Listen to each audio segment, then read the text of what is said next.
Testing. Holy shit, what's it been? 5 days? What the fuck happened?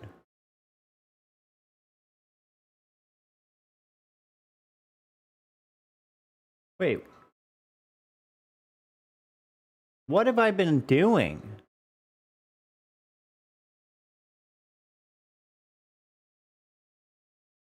I'm trying to remember. Fuck. I remember the weekend. What was Thursday and Friday of last week? Oh. I think it was... Yeah, whatever. Here I am talking to myself. Just in case anyone is in here already.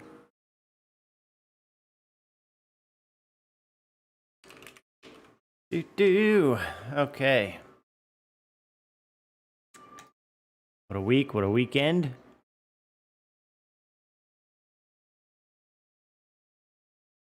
What?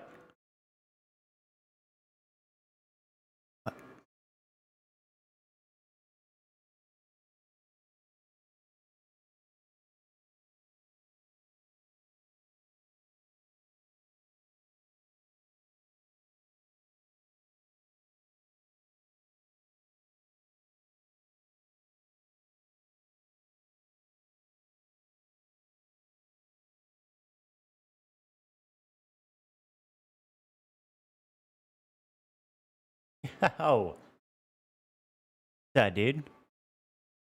How art thou, brother?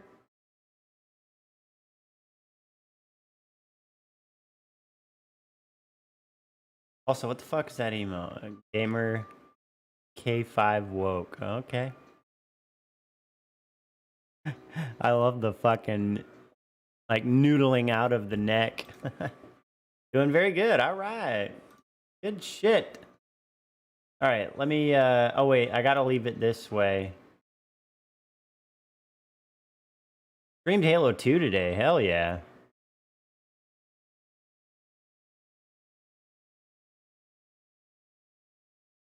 What did you do in Halo 2 today?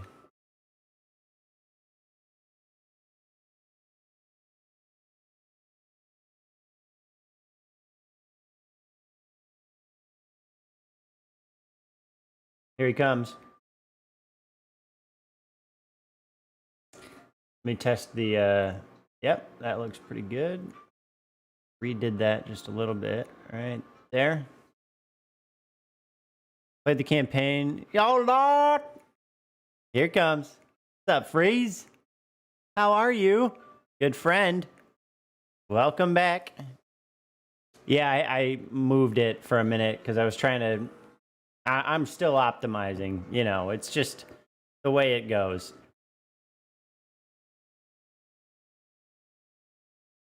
Doing good? All right, hell yeah. Also, I really need to stop worrying so much about doing this because I sort of do it by habit now. I think I started by just doing it when I wanted to, like, you know, make some edgy point or something, but I'm starting to lean into it by default.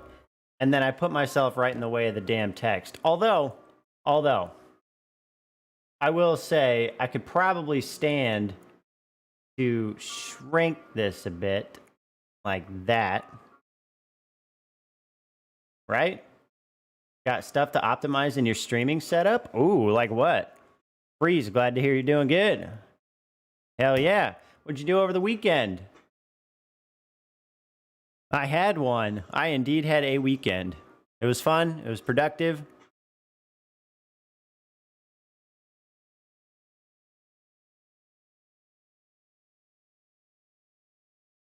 What do you want?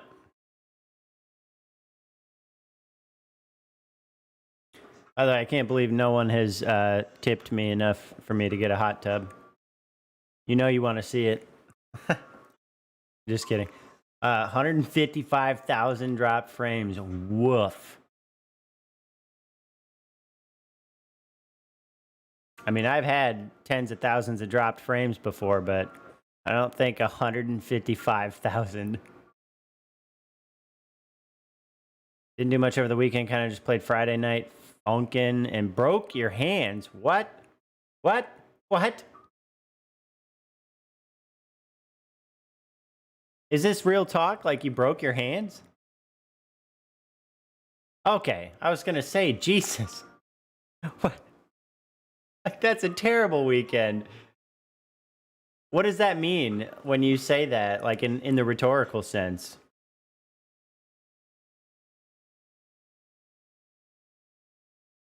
Hey, there are ways, okay? You can use speech to text if you have to. Don't come at me with that shit. Yeah, there it is. Yeah. The fuck you. Oh, man.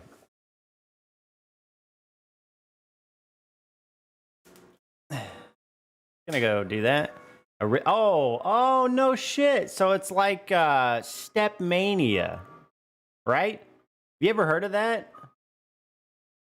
You did the tricky mod? Ooh, tricky. Yeah, man. Yo, Kitsune. That's all you're getting.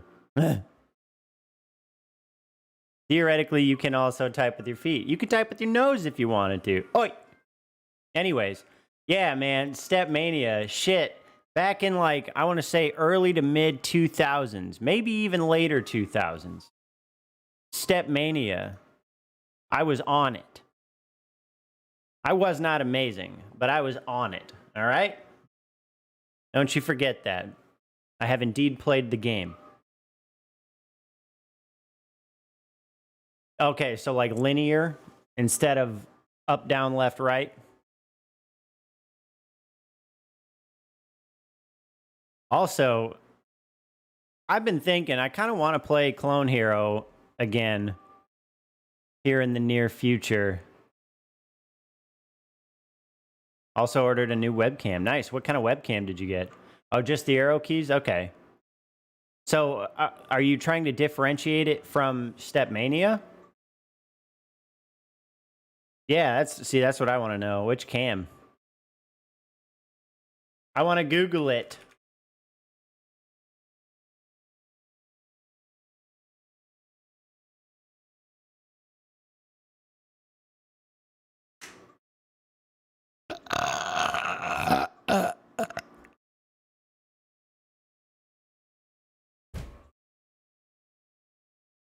Why am I such a trash can, chat? Anyways. Excuse me. There we go. Jesus.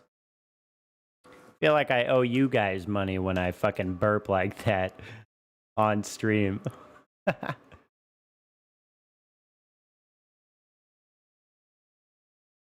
Yeah, exactly.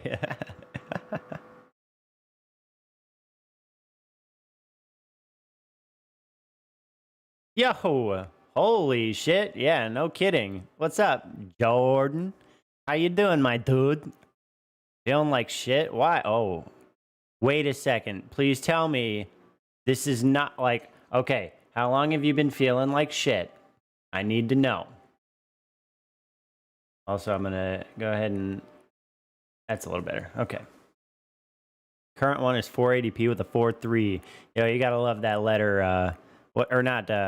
What do they call that? Letterbox, right?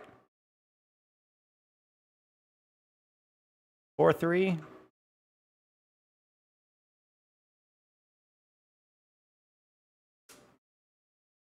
Yeah, letterbox. Yeah. COVID test came back negative. All right, good. Good. We'll take that. Well, like, what kind of feeling like shit are you dealing with? Either way, I'm sorry to hear that, man. If you need any tips with your cam, I can provide hacks. Nice. Hope you didn't buy one of those $20. Yeah, oh man. Might be dying, just not from that. Fair enough. At least it's not from that. Yeah, those $20 1080p cams are something else. I mean, ooh. All right. Now we got something to work with. Check out this material here. Okay. Oh, so it's like the off-brand C920. Yeah. I bet I would be willing to bet you it's the same fucking internals. Just based on the look and the form factor of the thing. Which is pretty sweet because I think the C920 that I'm now using as the kitty cam was 70 or 75 bucks. So you saved a pretty decent chunk going with that. And on Amazon, it's got 15,000 ratings and it's 4.5 stars. That's pretty good.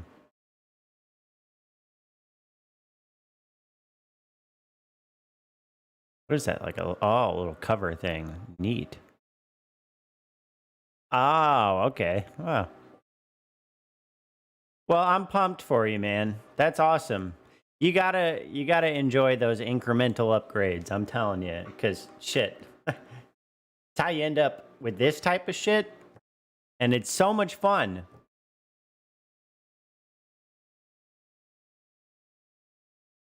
You get the bug in your system, you know. Here I am. Stop. All right. I'm gonna have to make the text so small so I don't put my face in it.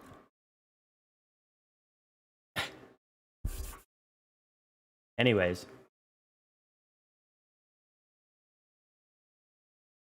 Did my chat die? Hello?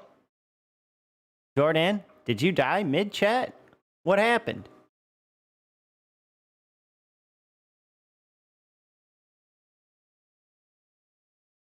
Can't afford to go. Yeah.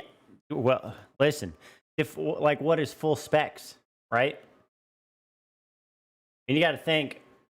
I have a decent. I actually, as it turns out, I thought the G7, the Lumix G7, was a DSLR. Apparently, it's also a mirrorless. But I mean, I got this, and it's not top of the line, and it looks like this. So. You know, there are like $2,000 mirrorless camera bodies. No doubt. Yep. Copy pasta. What? Better to buy a good mic than a good webcam. Wait, what are we talking about? Did I miss? Oh, that didn't even come up in my chat. I can fix that. You guys don't like looking at wieners in whatever the fucking... Whatever you call that? ASCII? Is that what that is? Also, now I gotta figure out why that didn't show up in my multi-stream chat, but it showed up in the Twitch chat. You're welcome. I didn't know you didn't like looking at phallic text art. Yeah. Yeah, see, there you go. ASCII.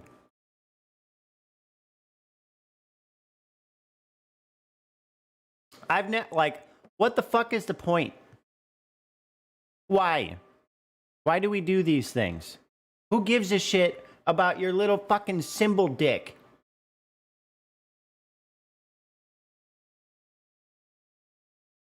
Yeah, at least 3-point lighting. Yep.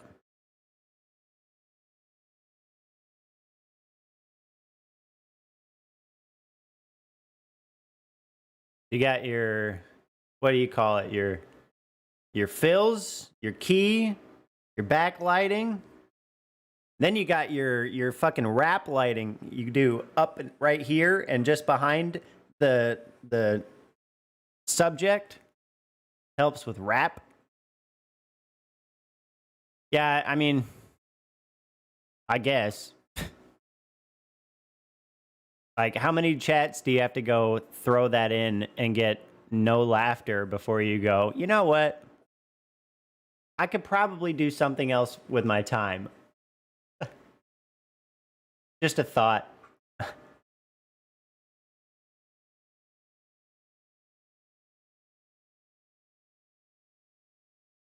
Yeah, I mean, look, it's not even that. Like, you don't have to be productive. If you're in the mood to not be productive, fine, whatever. But, like, what's the point of that at all? Like, why? You don't, I mean, well, I guess in the sense of being productive, at least turning out a laugh, right? That'd be productive, I guess.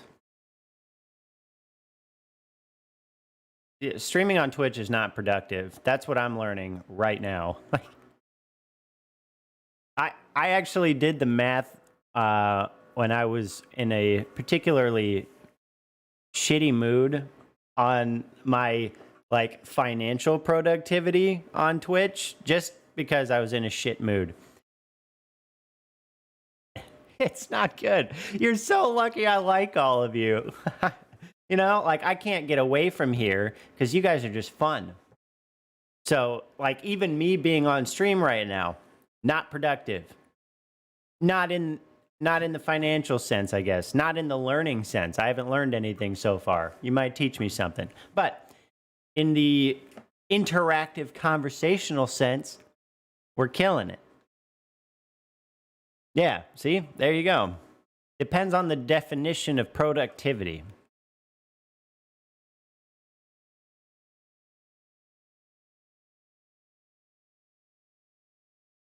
Also, I think my brother actually died in mid-chat. Also, I'm going to go ahead and knock on my wood desk. Hopefully not. Also, yeah, Twitch is hard AF. I mean, yeah, I mean, it's like Facebook and YouTube. I mean, I'm streaming on all three, and it's just, I don't know. Again, from a financial standpoint, I don't usually. All right, so I got to preface this or qualify it for a second. What just happened here? Oh, I have to qualify this real quick. No. I haven't even made like a separate video. I've just been streaming on Facebook, Twitch, and YouTube. So it's all the live stream stuff, but I haven't made anything video-wise. Because, man, I honestly am not sure how much time I have to do video stuff on my own as well. Oh, you can? I did not know that. So no, I've not been using that. But anyways, yeah, the random calculation I did was like I put like 400 hours worth of just live streaming on Twitch, Facebook, and YouTube at this point because I started in November. And I've made $6 in 6 months. It's like a penny and a half an hour. Sick. But that's the financial productivity. And I've said this since the start of my streaming journey. I'm not focusing on that shit. Unless I'm in a really shitty mood, I guess. My sense of reason tends to come back pretty quick.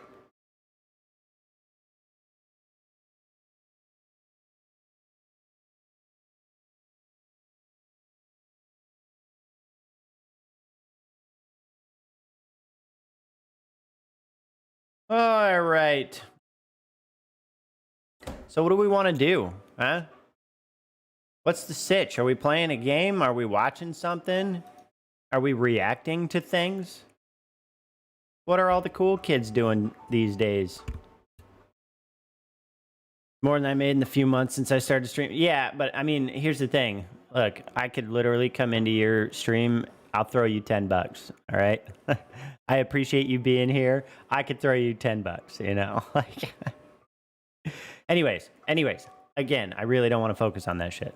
The main thing creators on Twitch focus on is, yep, exactly. It's not the path to affiliate.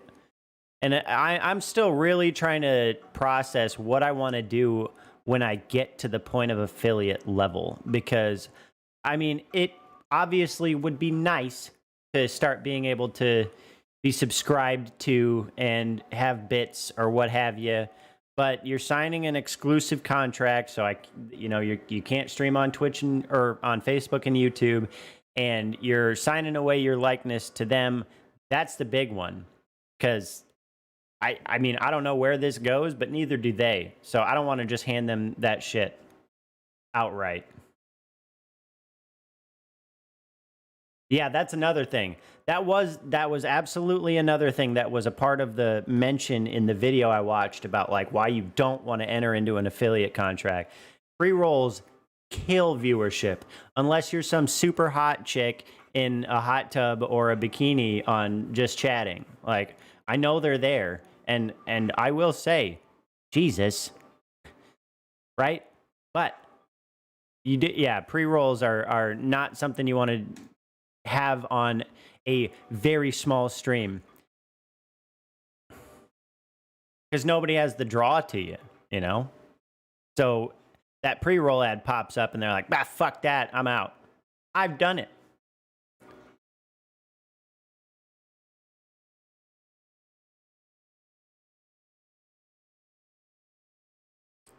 By the way, my question stands.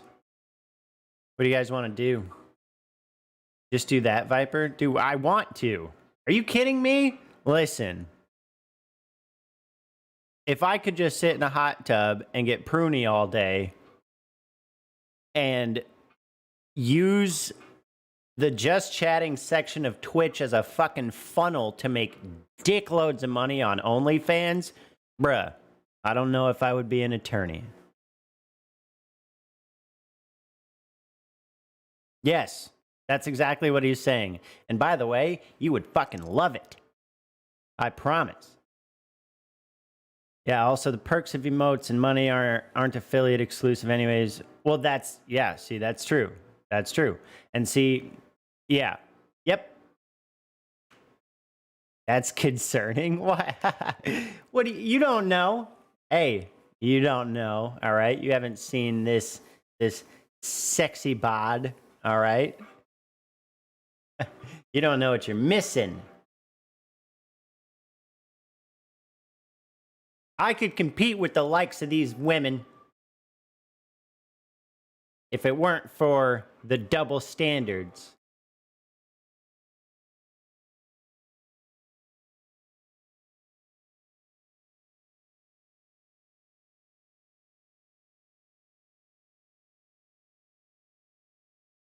Anyway, this is fun to fucking talk about and like half troll about at the same time. Up. Up.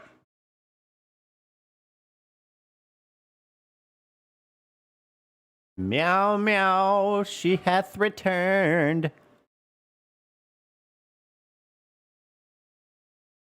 Ah, what?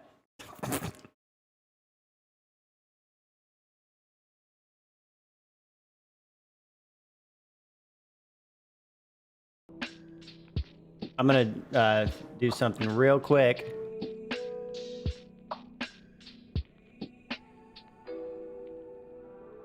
And oh yeah, we can. There it is. Nice. All right. Now I'm gonna lock that so it doesn't fucking move. Okay. Kid cam.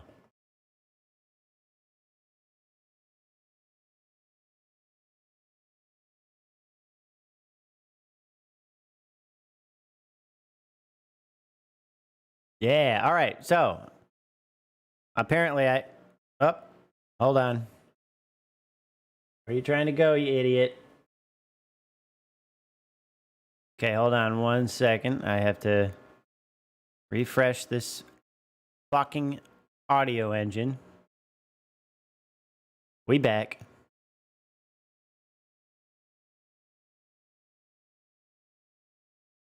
What?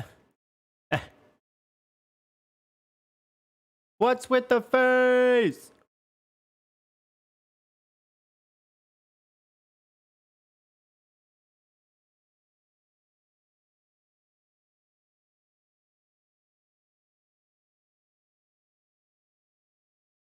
I wonder if she might want to come up onto my chest for a little cuddling. Huh?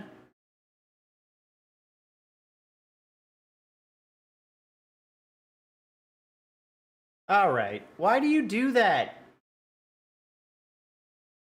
I'm gonna have to bolt the fucking tripod to the desk. So you cut that bullshit out. Stupid idiot. God, she's such a stupid idiot. No, she do not be adorable. She be a stupid idiot. All right, she's adorable. Fine. Fine. I know. She is. He's. I wish she wasn't. Then I could, like, legit be mad, you know? Come on. Okay. Now. Okay. You know what? Since she's chilling, we're going to leave her. We're going to leave her chilling. See how this goes. All right. Now, I'm going to ask again, what do you want to do? You want to just keep chatting? You want to watch something? React? What's happening?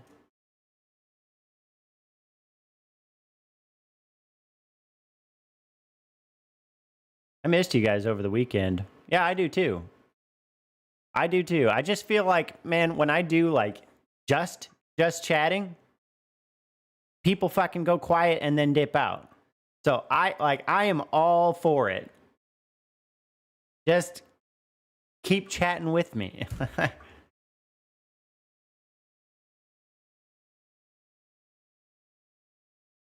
Yeah, cool. Yeah, all of you just fucking pass the buck. That's fine. Put the onus right back on me to entertain you all. Jeez. Almost like I'm the streamer. What's the fucking deal here?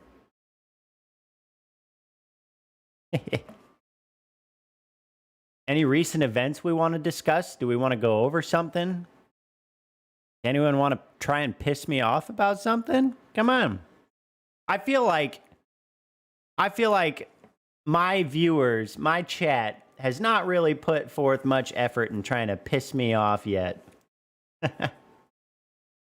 I'm kind of waiting for it. Yeah, that's totally DRG life hacks. What are you I don't know if I want to get into DRG right now. By the way, when's the last time you played Valheim, Kitsune? Oh, I gotta update Golf It. When's the last time we played Golf It? What's happening?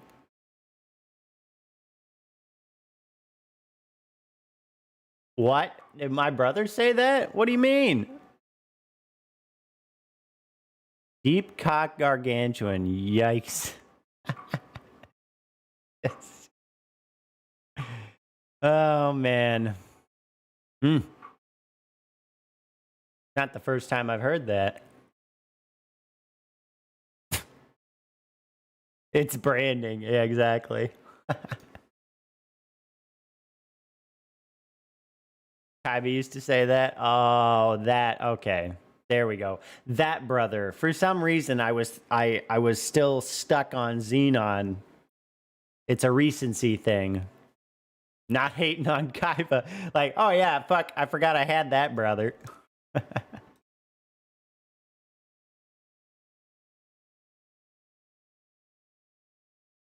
Wait a second. Okay, you know what? Here's what I'll say. If anyone here wants to play Deep Rock, I will play. I just don't want to, like, I don't want to be the fucking lobby leader, because I still don't know what the hell I'm doing. So I would be happy to play. Oh, yes. Oh, yes. It's cuddles.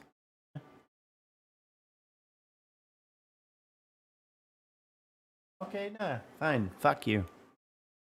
Oh, bitch.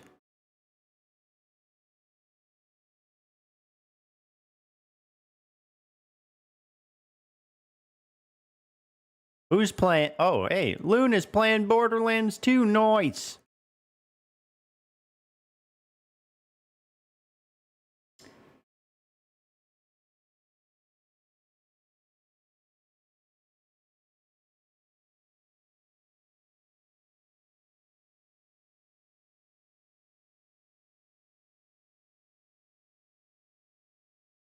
I mouth farted away from the mic that time. You're welcome.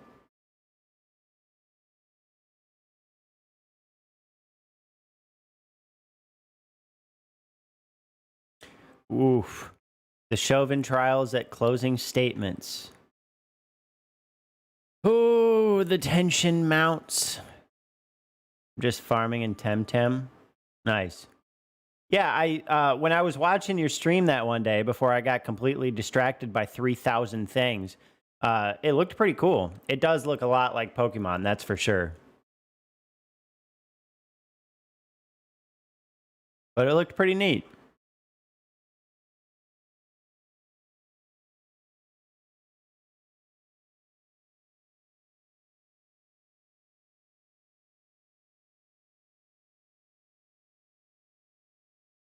All right, I'm just gonna. By the way, I'm gonna leave it to you guys to let me know if you decide you want to play DRG or Deep Cock Gargantuan.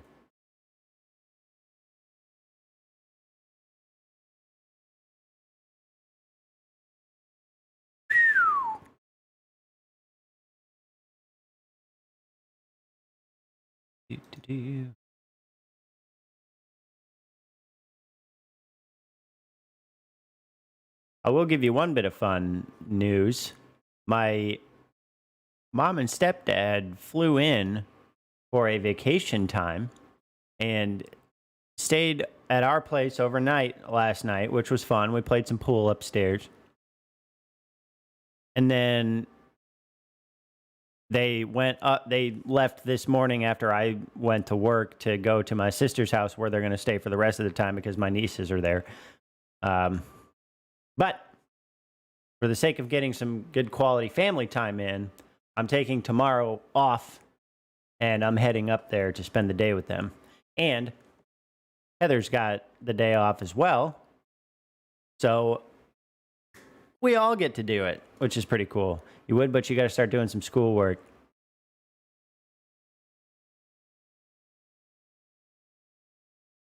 I've never been more proud of you in my entire life. Look at you prioritizing schoolwork. You're going to be just fine in life, Flares. Tell you what. You have the right priorities in order.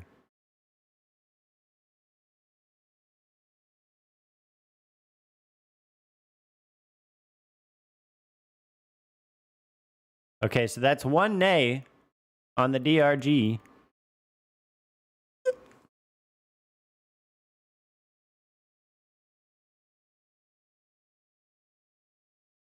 Yeah, that's cool. Hey, if you want to chill in chat, totally good. I don't mind. Multitasking 100, hell yeah. All right, so I need a sound off from my dude Kitsune. What's the sitch, bro? Don't make me ask you again.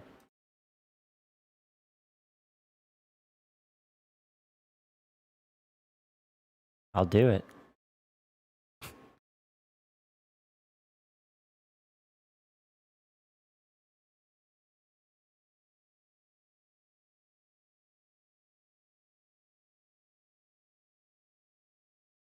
Does anyone live in Florida?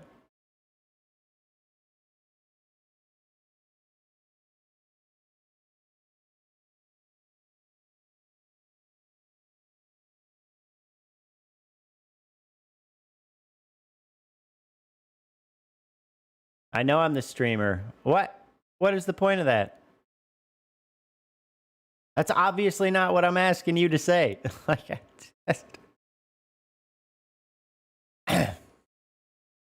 That's just a way to pawn the decision back off on me. And again, I'm not going to load up DRG if no one else is going to play it. That's why I'm asking.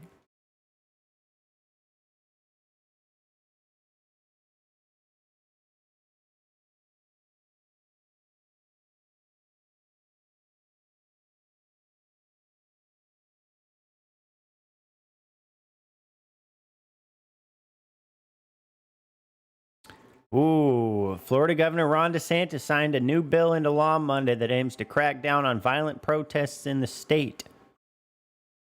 DeSantis signed the so-called Anti-Riot bill during a news conference in Polk County and then said it is the strongest anti-rioting, pro-law enforcement piece of legislation in the country.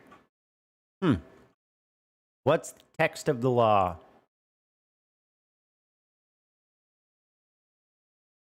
Florida HB 1. Let me Google this.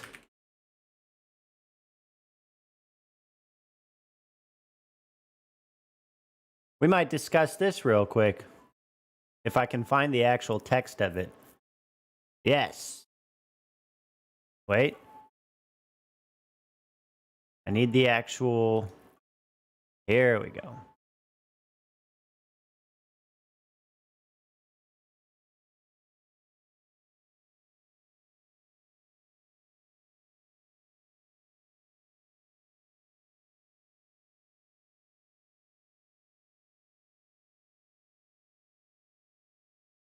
Bro, can I just... Why can't I just get a real quick... Just post the fucking PDF or something?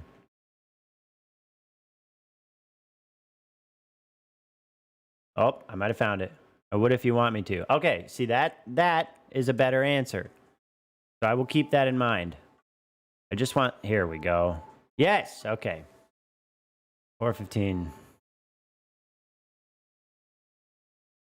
Oh.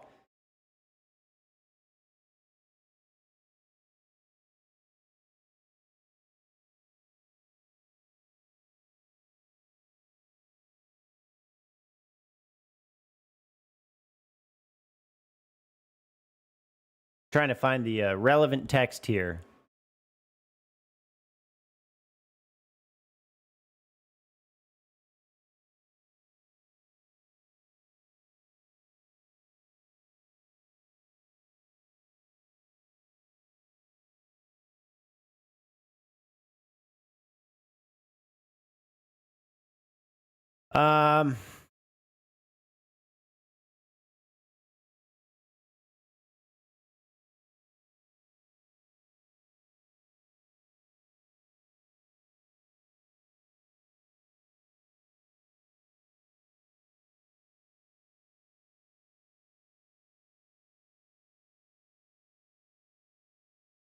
All right, well, this is definitely it.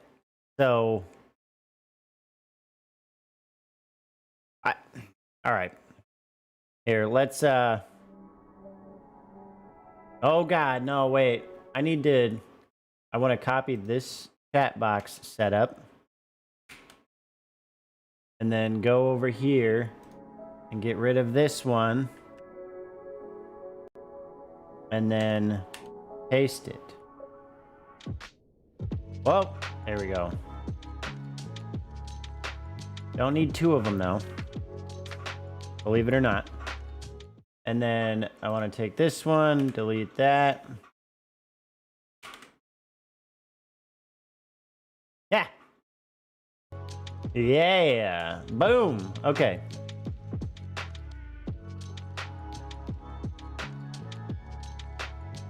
All right. So we can at least start here. This one seems pretty reasonable in terms of time, place, manner restriction, which is section 2, section 316.2045. Amended to read, a person may not willfully obstruct the free, convenient, and normal use of a public street, highway, or road by 1. Impeding, hindering, stifling, retarding, or restraining traffic or passage thereon. Okay. Curious about the distinction between traffic and passage thereon. Not sure exactly what they mean there. 2, standing on or remaining in the street, highway, or road. Okay.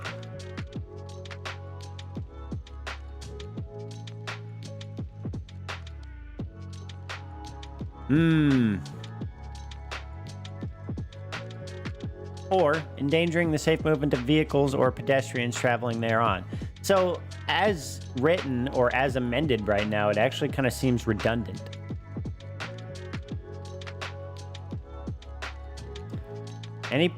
A person who violates paragraph A shall be cited for a pedestrian violation punishable as blah, blah, blah. Okay. That's not that interesting.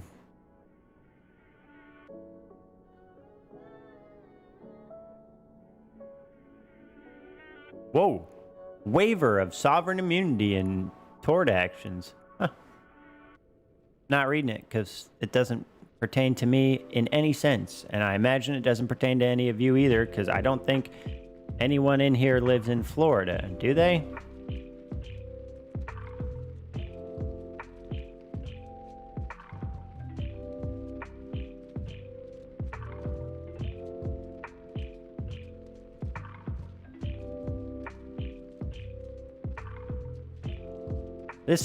Okay, hold on. The state and its agencies and subdivisions shall be liable for tort claims in the same manner and to the same extent as a private individual under like circumstances. But liability shall not include punitive damages or interest for the period before judgment, also known as prejudgment interest. Neither the state nor its agencies or subdivisions shall be liable to pay a claim or a judgment by any one person which exceeds the sum of $200,000 or a judgment. So what they're saying here is if a court orders a judgment above and beyond $200,000, they don't have to pay the full amount? Or any claim or judgment or portions thereof, which, when totaled with all other claims or judgments paid by the state or its agencies or subdivisions arising out of the same incident or occurrence, exceeds the sum of $300,000. Blah, blah, blah. None of this has anything really to do with rioting, so let's move on. A municipality has a duty to allow the municipal law enforcement agency. Well, I mean, the municipal law enforcement agency is an arm of the municipality, so, okay. To respond appropriately to protect persons and property during a riot or an unlawful assembly based on the availability of adequate equipment to its municipal law enforcement officers and relevant state and federal laws.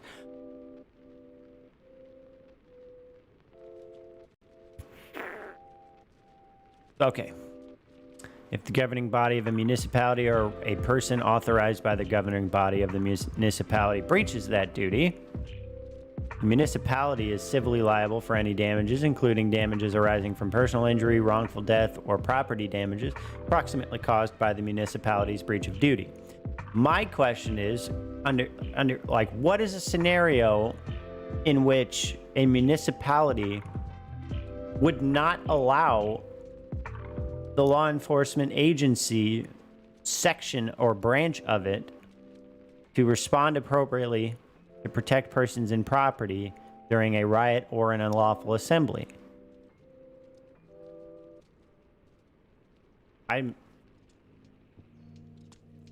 This would seem to be like, you know, the governor of the city telling the law enforcement agency to stand down and just like let shit happen. I mean, if that's the case, then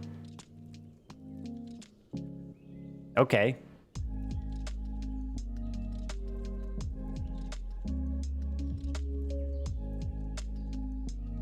But I don't know why. Okay.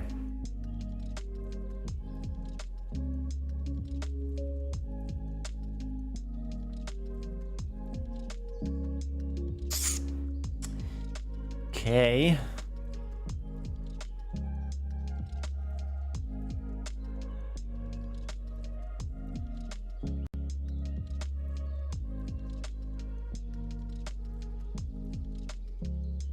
Whoa. Why would that be the case? Holy shit. All right. 921-0022. Which is where? We're not even there. S870.1. What the fuck? Am I missing something?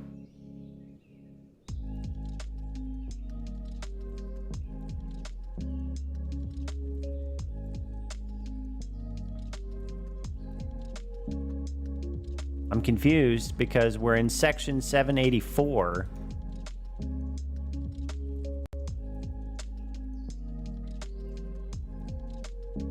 Whatever. I'm gonna skip it. I'm already bored. Blah, blah, blah. Come on.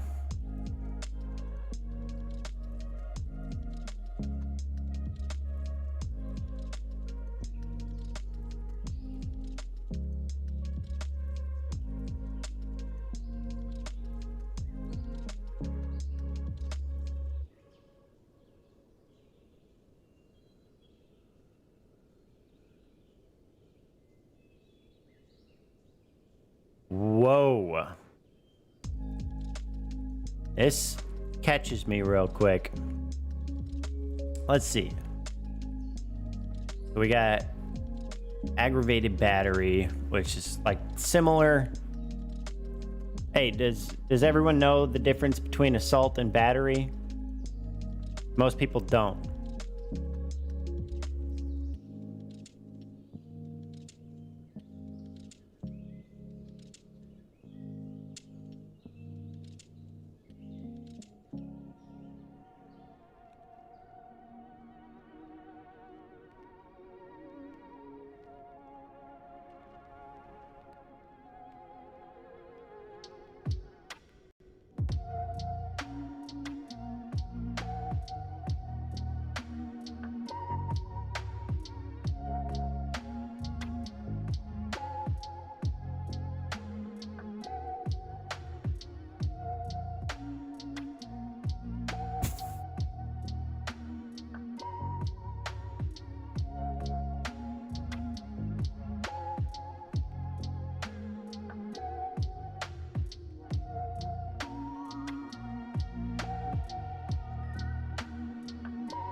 Holy fuck.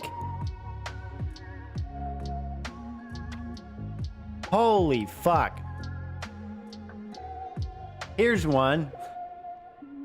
Any person who, without the consent of the owner thereof, willfully and maliciously defaces, injures, or otherwise damages by any means a memorial or historic property as defined in this section, and the value of the damage to the memorial or historic property is greater than $200. $200. Commits a felony of the 3rd degree.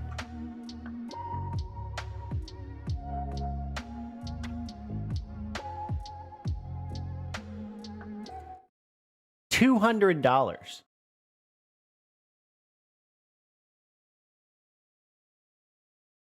is a felony. Holy shit. I don't know about that one. I get the point, but I don't know about that one.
Yeah, okay. Anyways, fuck it.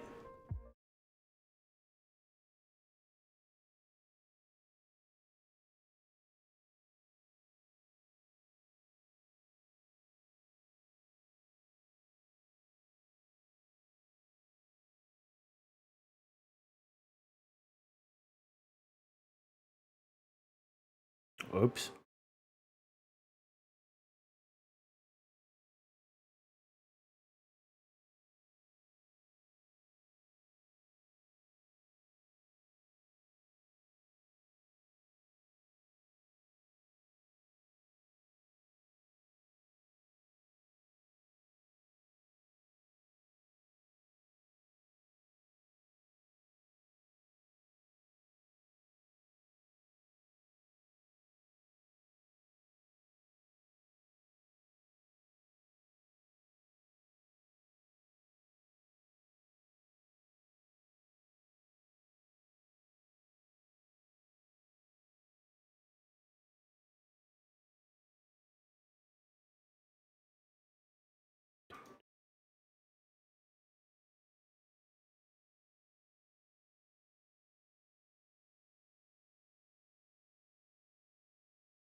Well, all right.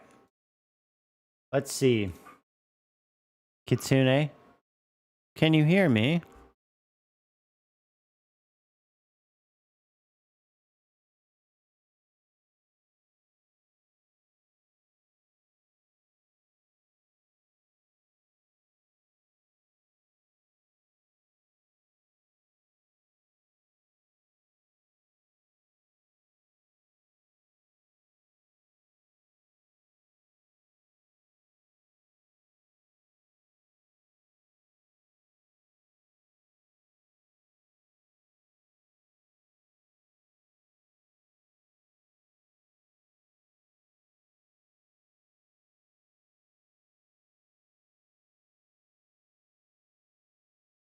All right. See if I can ping him in Discord.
Okay.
Okay.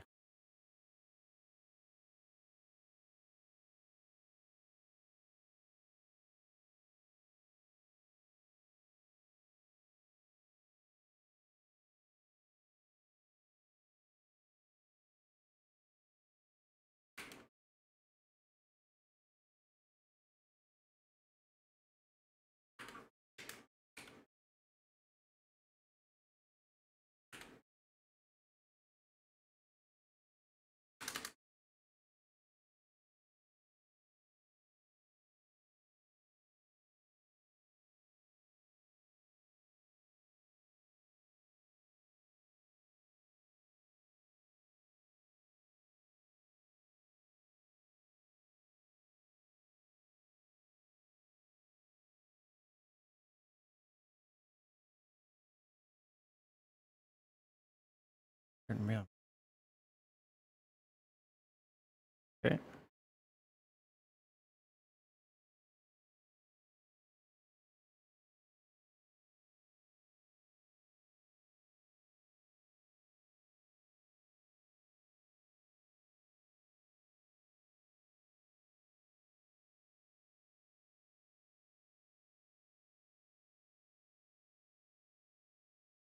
God damn it.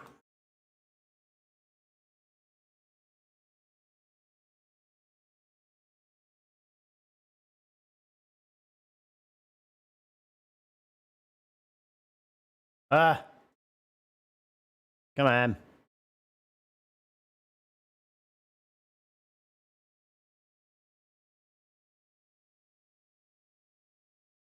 Damn it.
Should just play the fucking music on my other computer. That's what I need to do at some point. Because this only fucking happens when I'm... Ah, whatever.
Okay.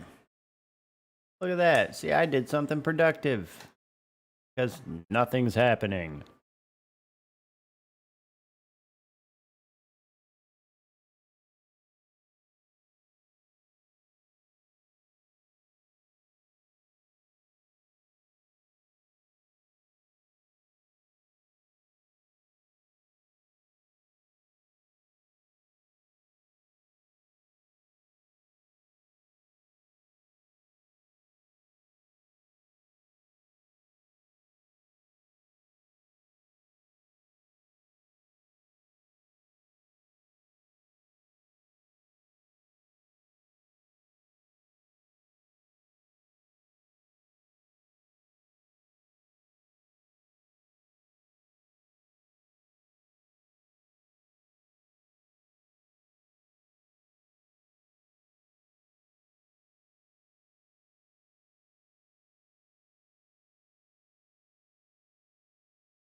Nope.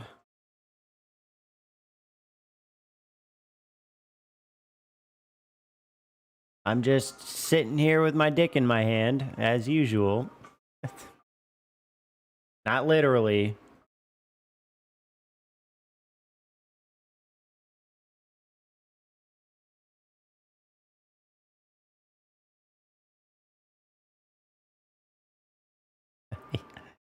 Yeah, hands up.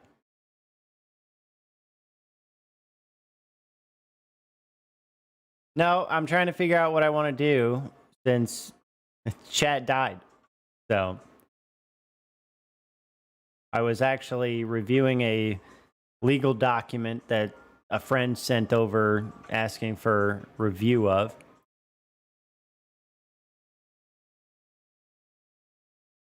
And now that that's done,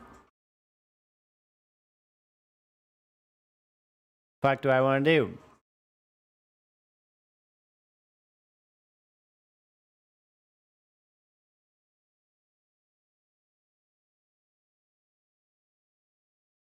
Like right there looks eh.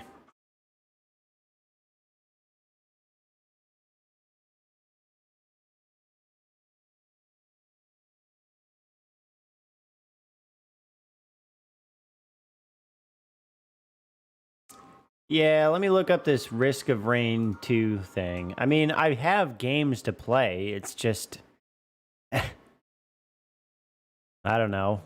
I could I don't know. I'm conflicted. I'm trying to figure out what I want to do. Um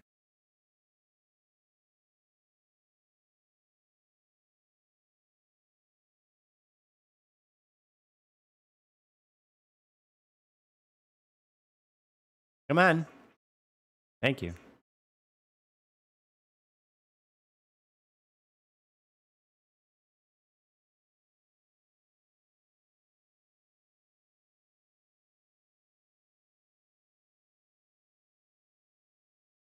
Yeah, honestly, I am not familiar with the term roguelikes. I mean, I've heard it before, but I'm not familiar with what it means.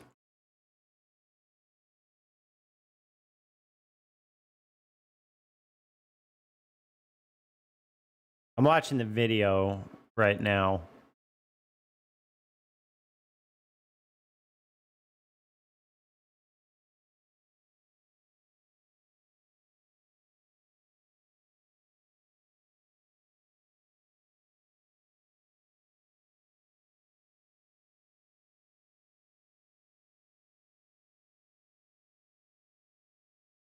Interesting.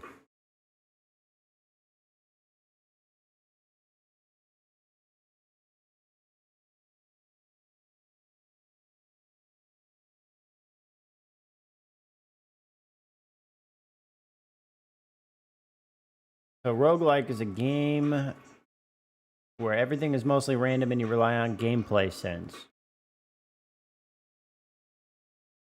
You mean just reaction time, basically?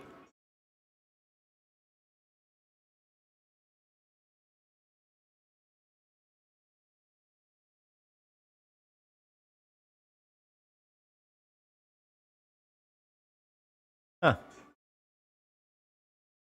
Okay. All right. I'm going to consider that one.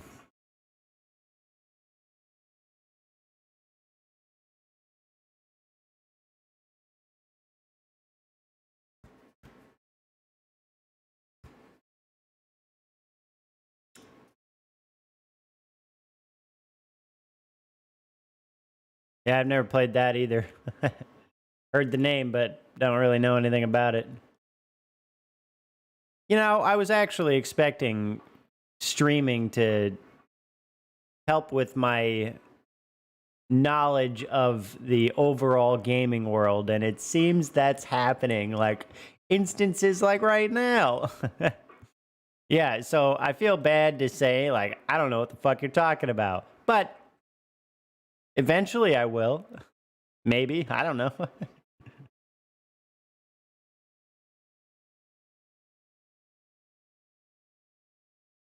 um New Binding of Isaac DLC just came out. Nice.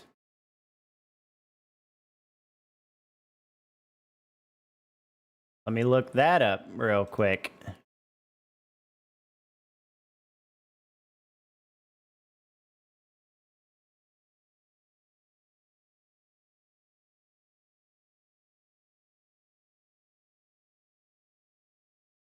Holy fuck.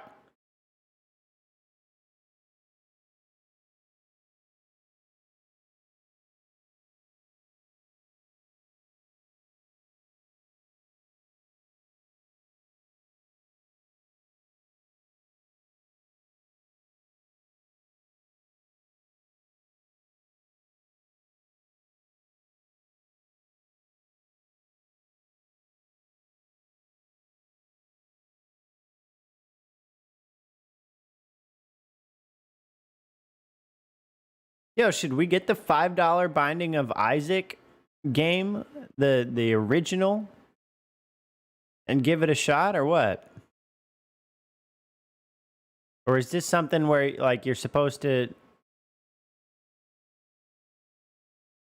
Wait a second. Hold on. That's a negative. So, Repentance is the ultimate version of Binding of Isaac, featuring all content from the Rebirth, Afterbirth, and Afterbirth Plus. Plus hundreds of new features and improvements.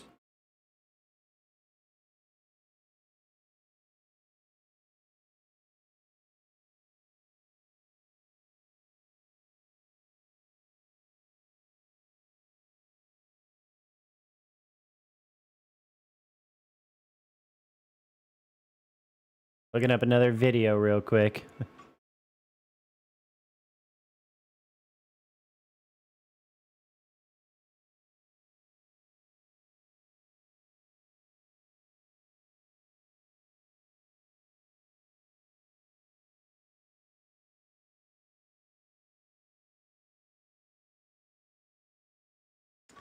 Okay.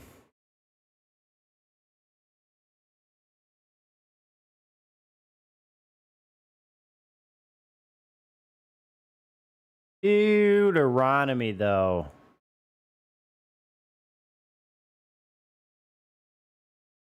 Afterbirth Plus, Repentance. Yeah, okay. All right. So you need Rebirth. So Rebirth is like the new base game. Is that what we're talking about? And then we do the Repentance bundle on top. Does that sound right? Okay.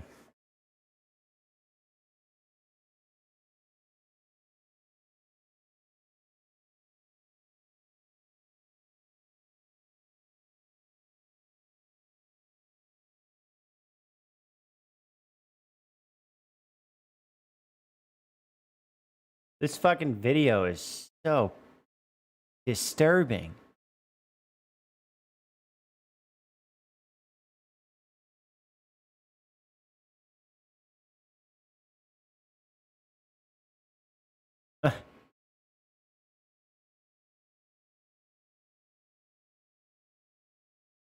Yeah, sure. Fuck it. All right.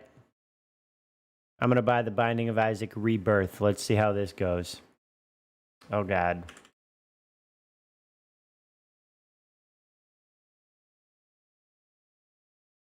I don't remember. I don't want to get up. Oh, wait. It's right here.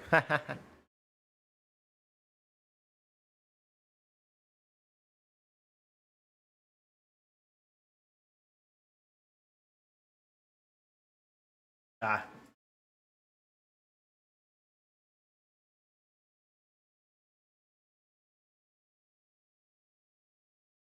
Okay.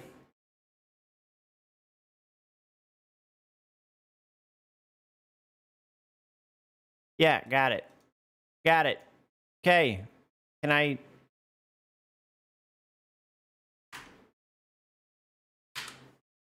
Hello? Wow, this is real life, huh? All right. Hold on. Jesus. Uh-huh.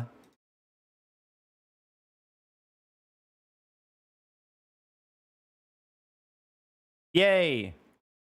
Look at that. Speaking of finances, I just I just spent more than I've made in 6 months on Twitch. All right. There we go. Let's install it. Let's play something. 24. Yeah, okay. It'll work.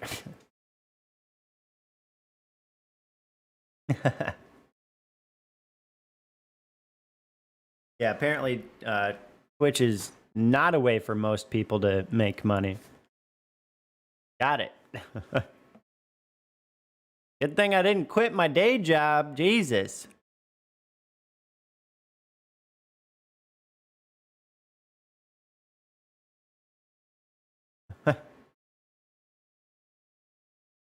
Okay.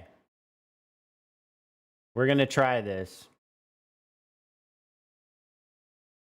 Just went ahead and bought this shit.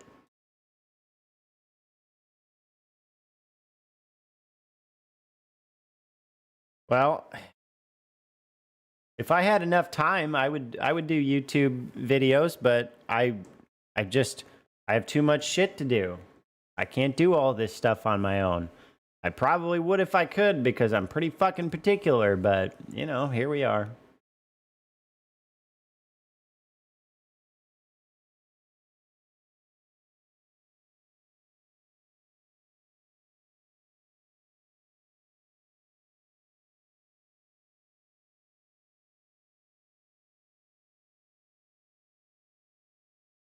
And it's rebirth.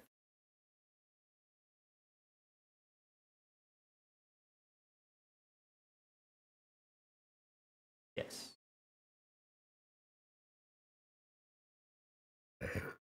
Hey, what kind of thumbnail should I use for my YouTube shit?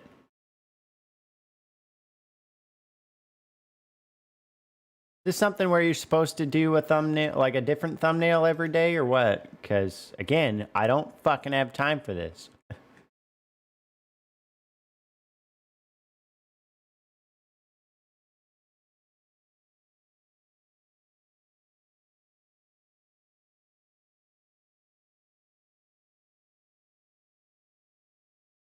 Yeah, it doesn't matter. All right, I'm just going to start it. Because I can do that next time.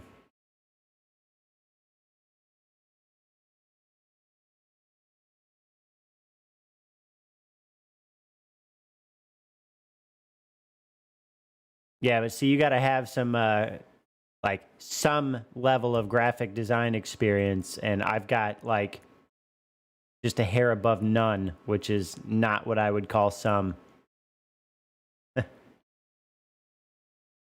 Okay, fix this.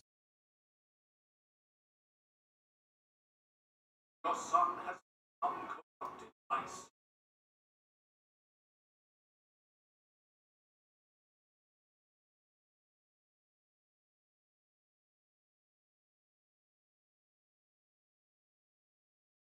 Wait.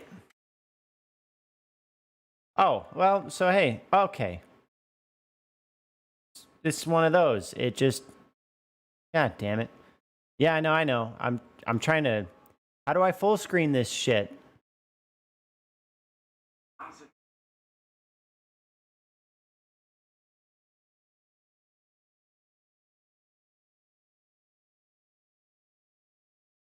Options. Christian broadcast. Literally, god damn it. Literally doesn't show up. Life was simple, and they were both happy. That was until the day Isaac's mom heard a voice from above. Your son has become corrupted by sin. He needs to be saved. I will do my best to save him, my lord, Isaac's mother replied, rushing into Isaac's room, removing all that was evil from his life. Yep.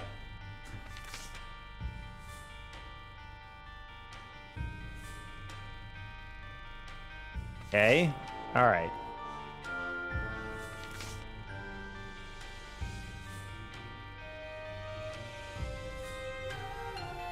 What is filter?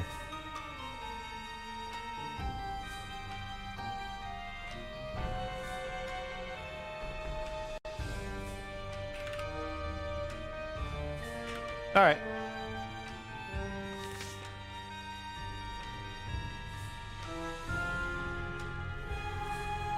It's smoothing. I like smoothing. Ah, I see. Yep. Okay.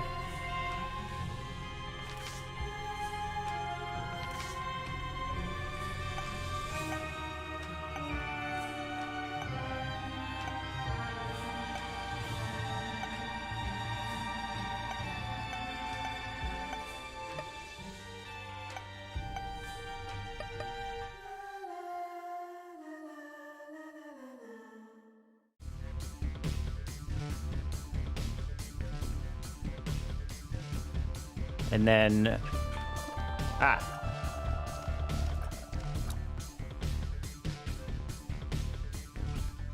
bomb. What am I doing? What's happening?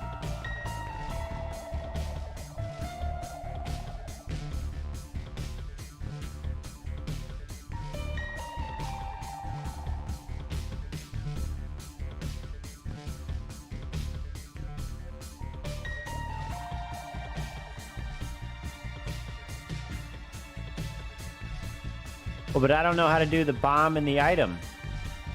Why would I go through the rooms when I don't even know what I'm doing yet? Whoop. Not that. Got it.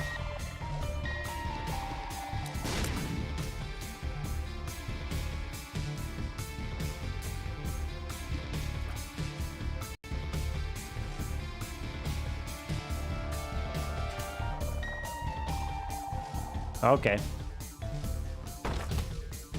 Off.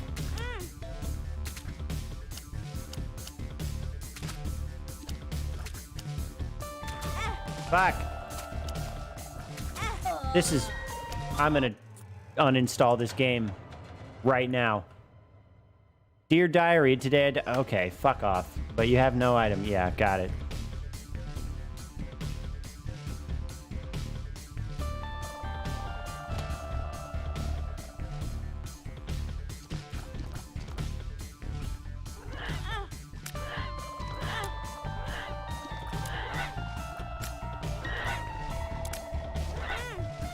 This is dog shit, dude. Oh, I am not. Dude.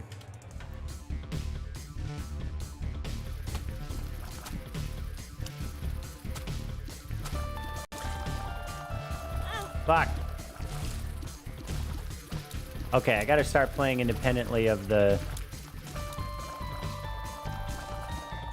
We'll get there, all right? Have a little bit of fucking faith. What? Don't just make shitty comments, please. Give constructive feedback or shut up. God damn. It's literally, I've been playing for 5 minutes.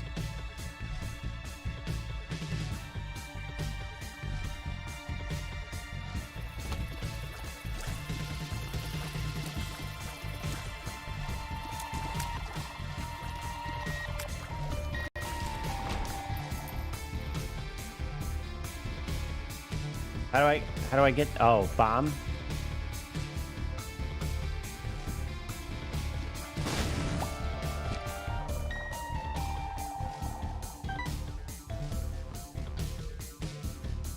Yeah, what about the gold door?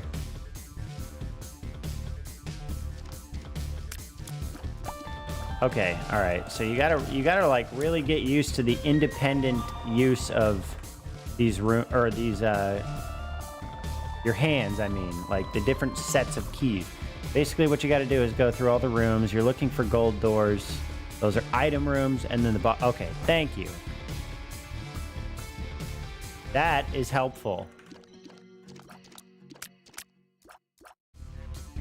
This is something where I need the...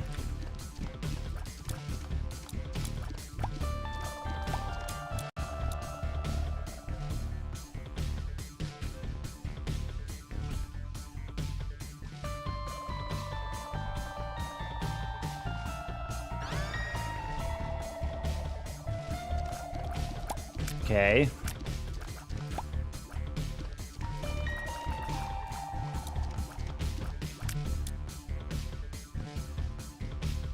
Okay.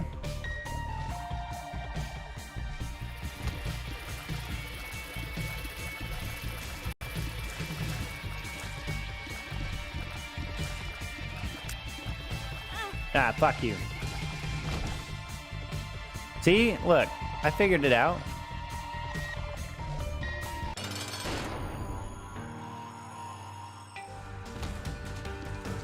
Oh! Goddamn!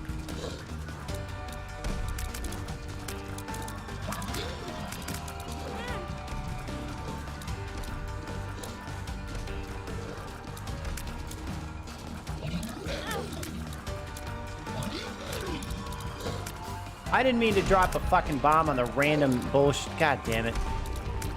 Yep.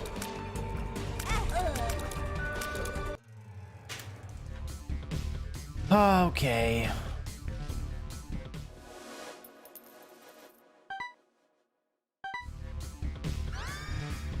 Okay.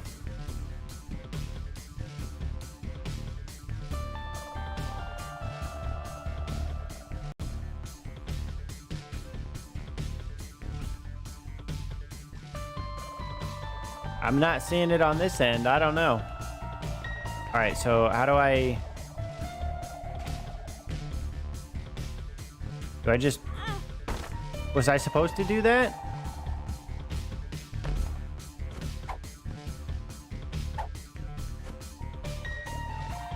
That's a curse room.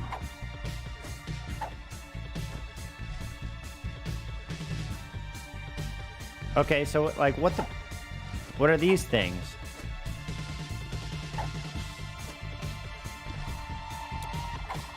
that ammo?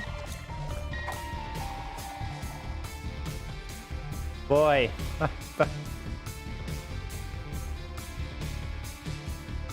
I do what? Press Q to use cards and... What the fuck? Why does the game not tell you any of this? Now what is this?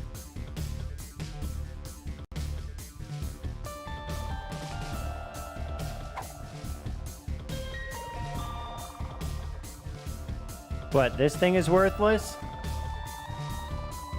Do I just need to go to a different room now?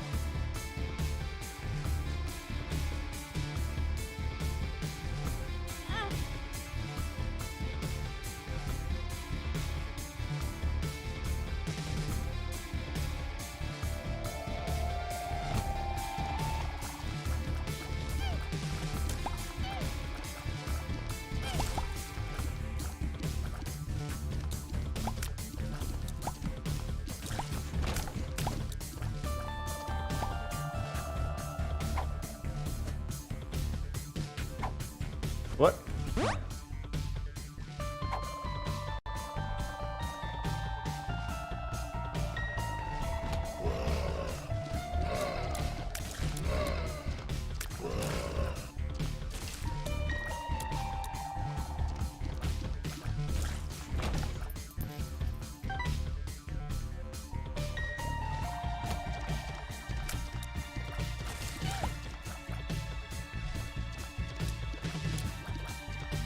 Fuck.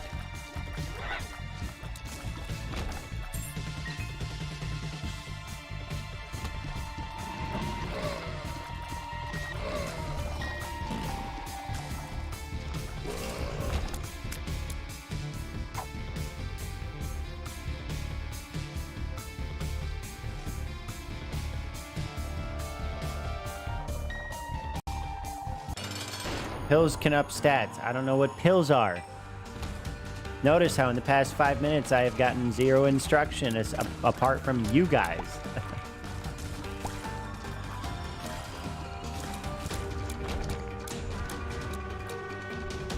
Like, is there the white thing you have in the corner? Like bottom left or bottom right?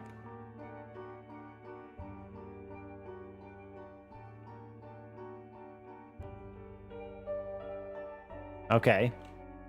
So pills. What are pills?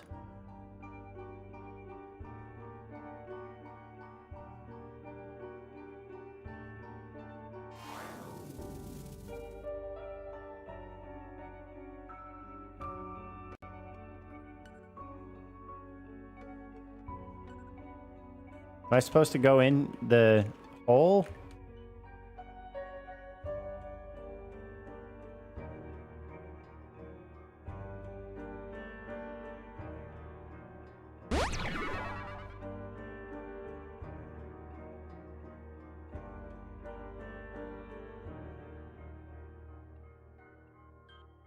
I don't...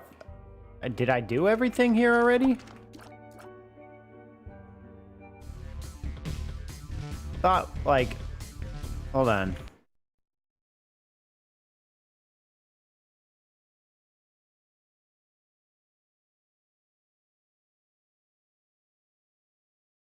$15 well spent.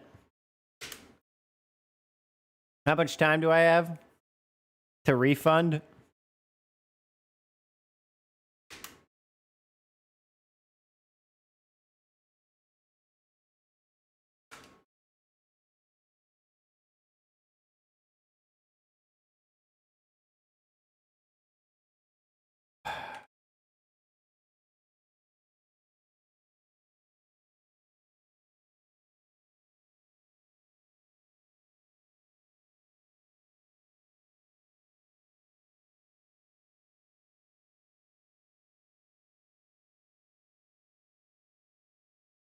Hello?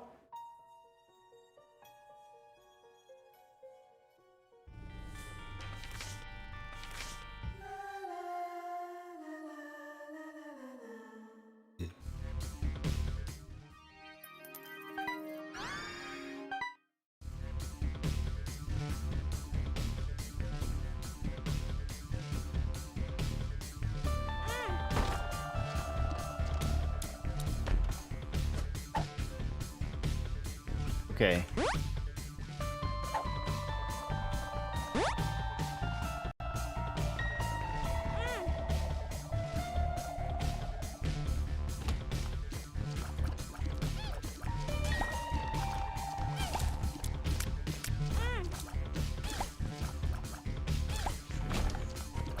Well, that's great, because given that I have no point of reference between either of those games. Boy, this is going to be fun.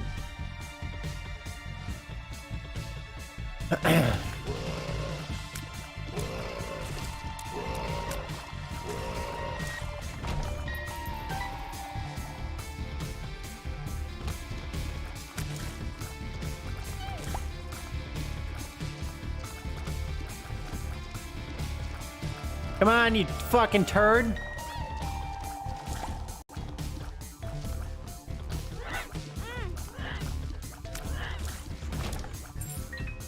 Yeah, thank you.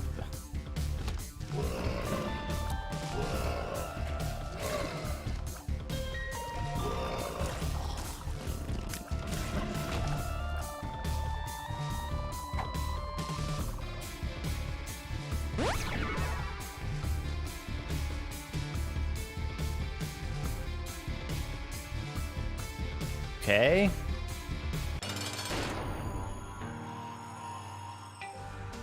Larry, you little bitch.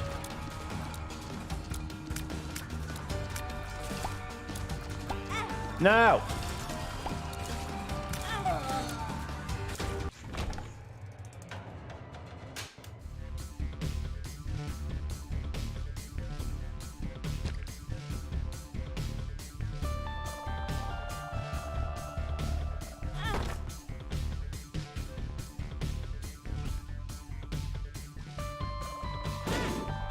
What is happening?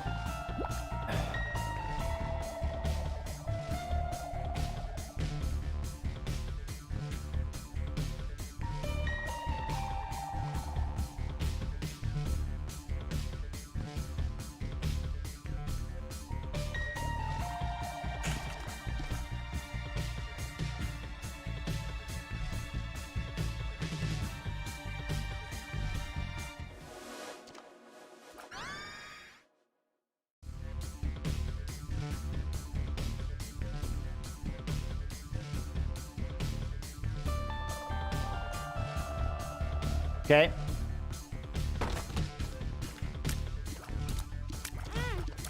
Wow, can't fight me like a fucking...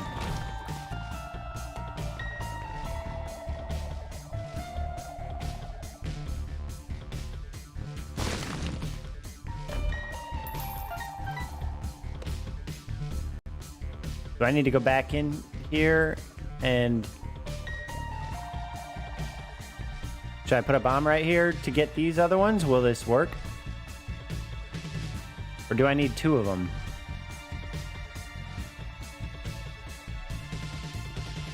So just right here? Oh yeah, okay.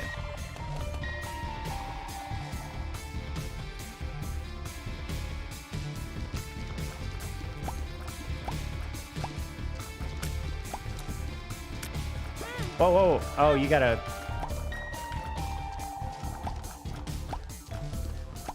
God damn it. God damn it.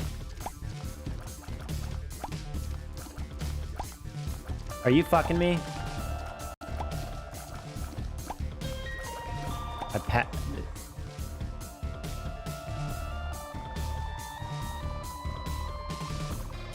Look out for the blue rock. It'll get what?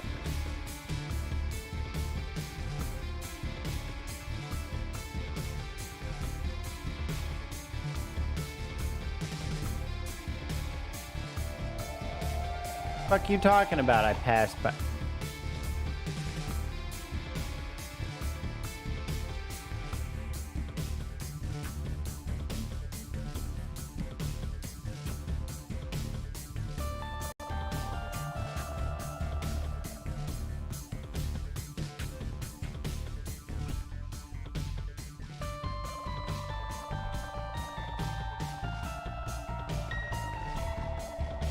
Blue plus X on it.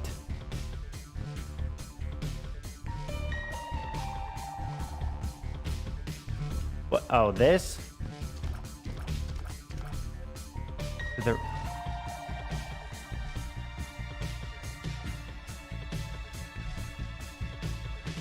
Is it this rock? Okay.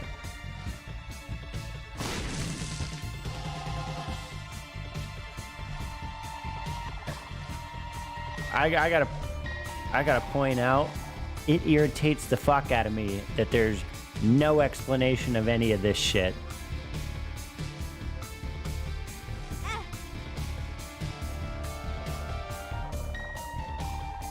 I'm gonna fucking die. This is trash.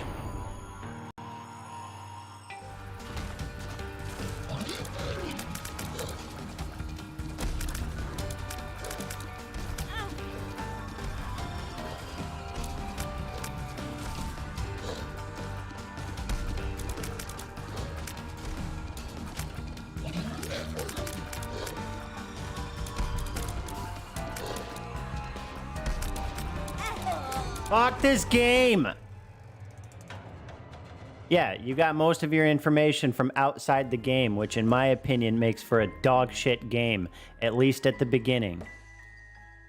Fucking hate it when games don't explain anything. Fuck you.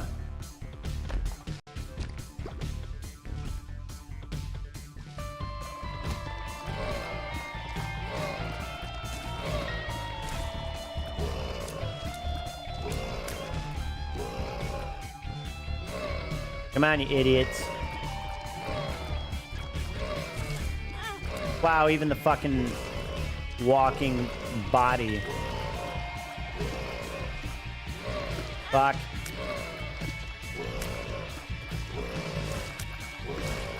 Yeah, see, the problem is that learn as you go shit is irritating to me.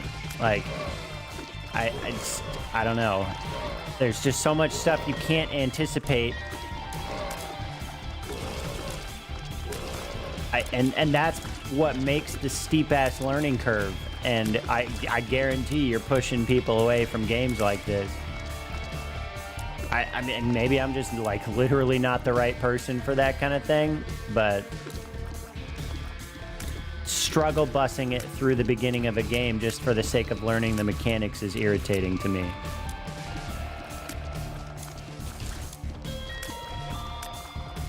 Well, yeah, but Valheim's also not super stressful right out of the fucking gate.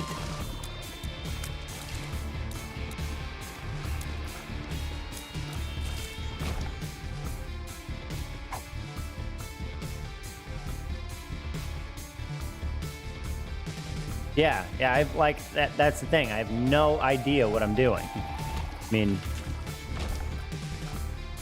I now have a general idea, but even that's because you guys have told me a lot of shit that I probably still wouldn't fucking know if it wasn't for you guys. That's what irritates me. Fuck that. There's probably...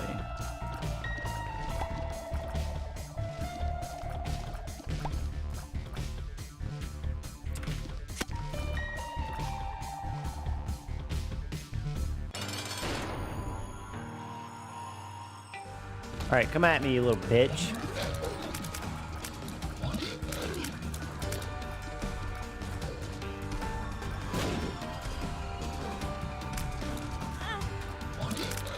Fuck.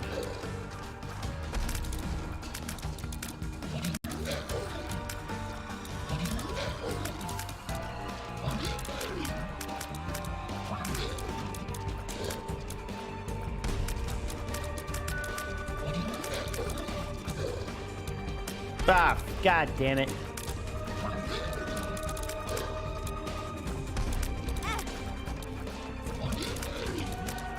God.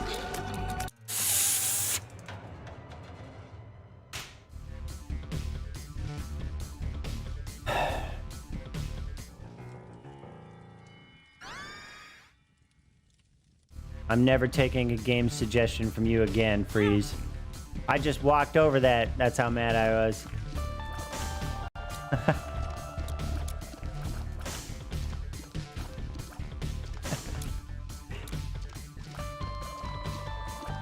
I'm just kidding, by the way. Wait, yeah, okay.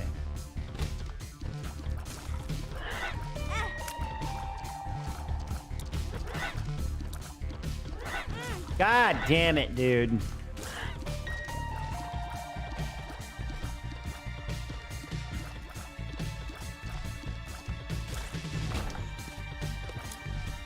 I'm not worried about the communities right now. I'm worried about the game.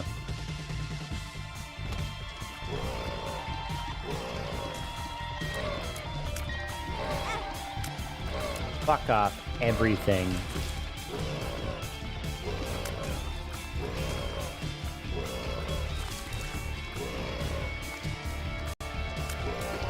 Why is my shit fucking boomeranging back to me now?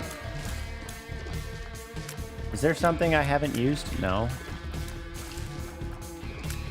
Oh, god damn it.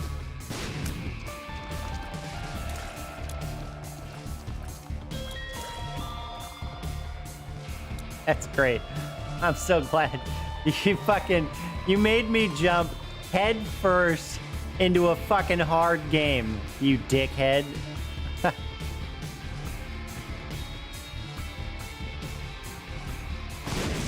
Oh, it blows that up to... Okay. Well, there goes my bomb. No, I know.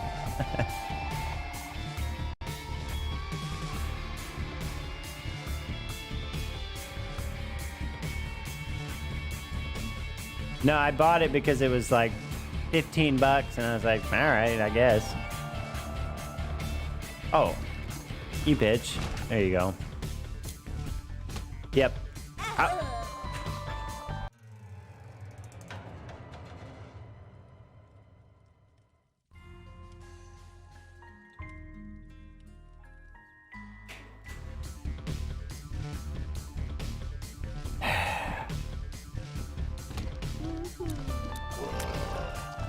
No! Fucking...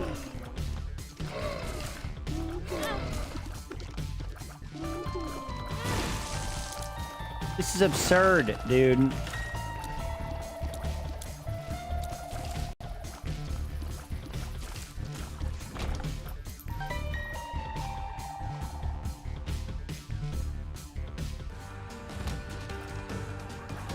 What, is this a boss or no? I mean, obviously in at least some sense. Like a little mini boss, maybe?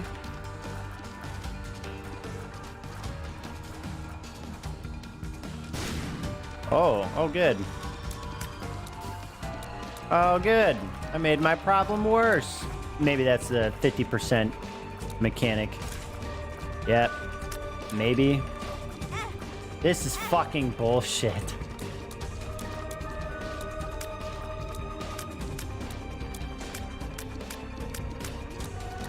Stop fucking ping-ponging like the goddamn DVD logo.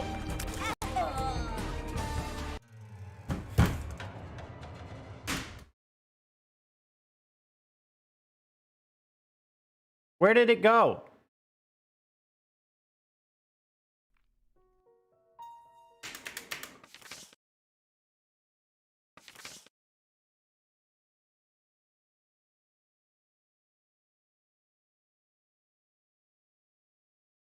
Ah, dude, I also hate that you can't use a fucking mouse. Also, how do you like change full screen? What the hell?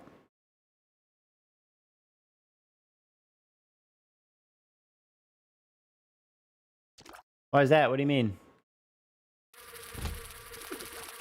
Dude. I'm not literally fucking Neo, okay? I can't react to everything immediately.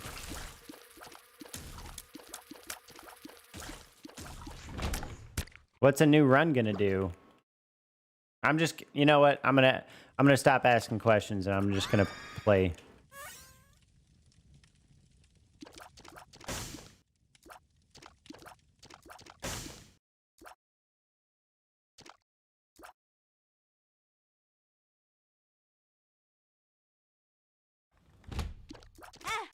God damn it, dude.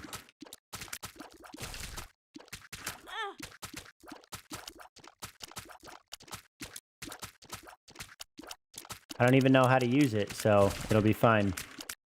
I'll just die, and then I'll get no benefit from it because the game didn't tell me how to use the fucking thing. It'll be great. That's a space item. Got it. Oh.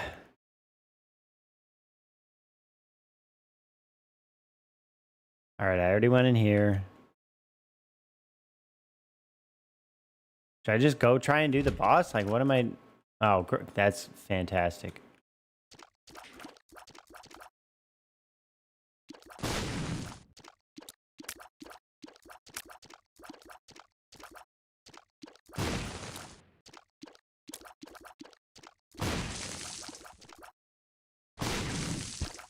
No, you don't.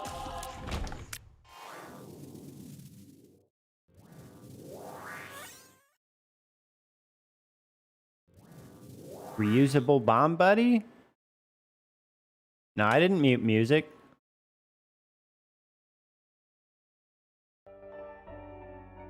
Apparently, it muted itself.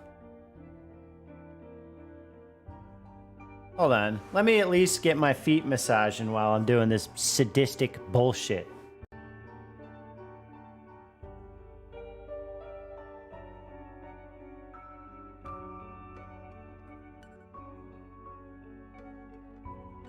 Come on. All right. Huh?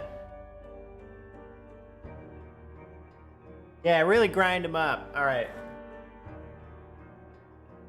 What are you doing? You see this?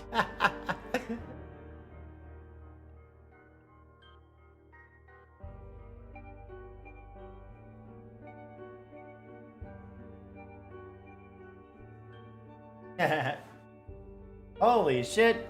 What?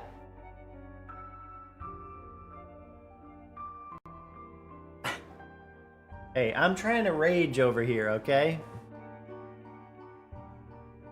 By the way, just so you know, that keyboard slap is the, like, most anger I will ever inflict or, like, direct at a fucking peripheral. For the record, I've never broken a gaming peripheral. I am not that kind of rager. Yeah, I'm definitely taking the heart. Are you kidding me? All right, so do I need to put bombs here? Oh, whoa. Nope. Maybe?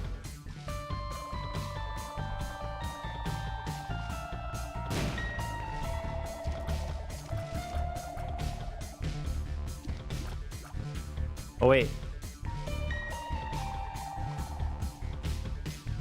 Oh.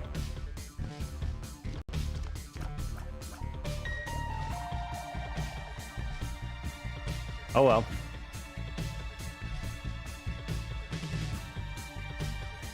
Item room? There's nothing in here. Oh, I'm in the same fucking zone. That's right. Alright, let's please make it past this fuck.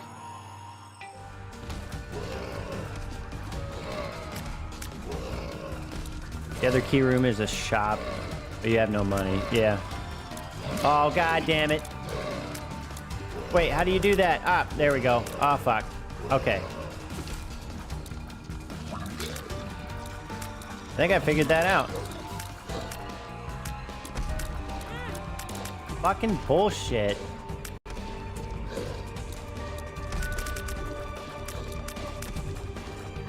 He really, like, god, dude.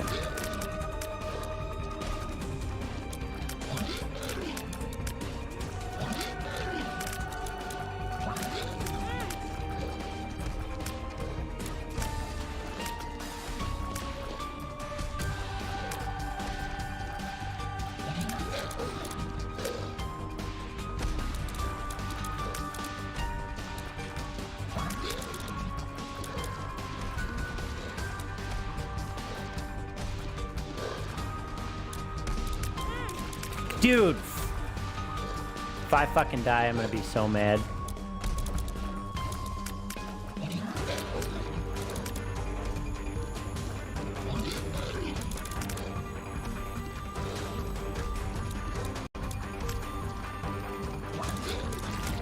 If you don't get hit when you fight a boss, you might get a good item. Well, I mean, I definitely got hit, so I don't know.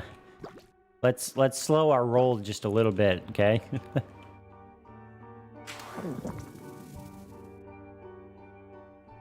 What?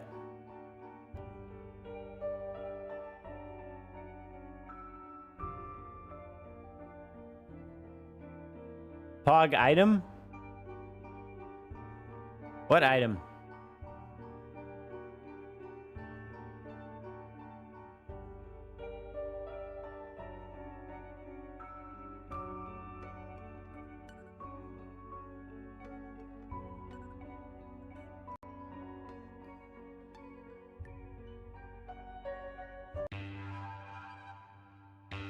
Oh, okay. What does it do?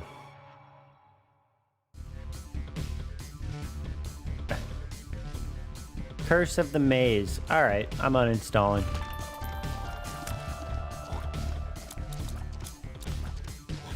Fuck!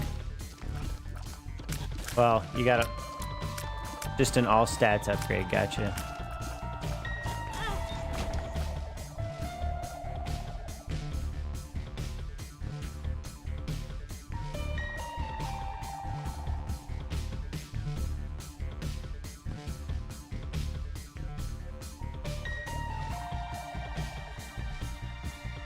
What?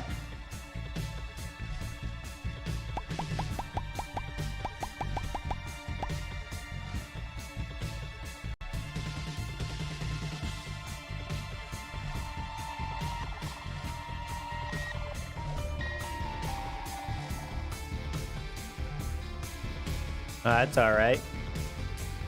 Wait, what's the... Fucking dude. This is... You can't predict this bullshit. You just have to... Fuck this game. You just have to move at 100 miles an hour and get lucky. That's the whole mechanic of the game. Got it. I figured it out. It's fun. There's something to show stats in new Isaac DLC. Gotcha. But yeah, I imagine that much.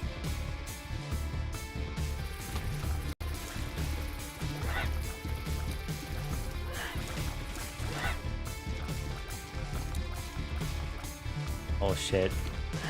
Love it. I love how they can shoot at angles and you can't. This is so cool. Okay. Oh.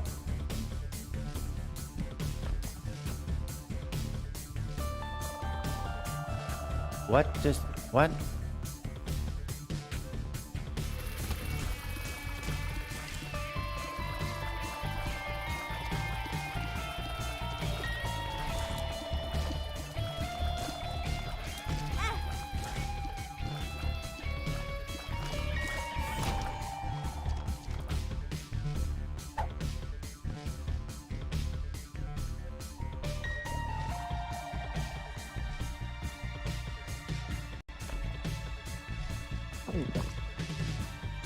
Thank you.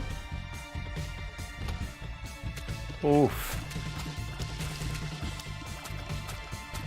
God damn. Okay.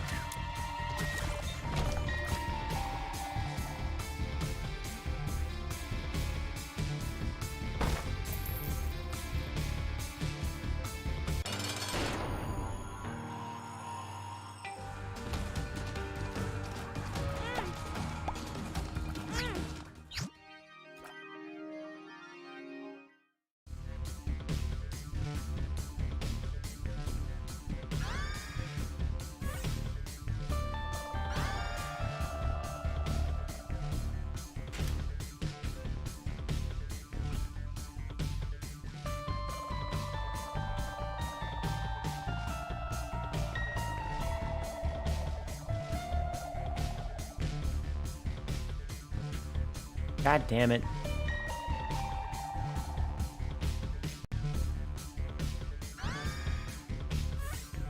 This is a spacebar thing, right? Up. Okay. Can I swap this by tapping this real fast?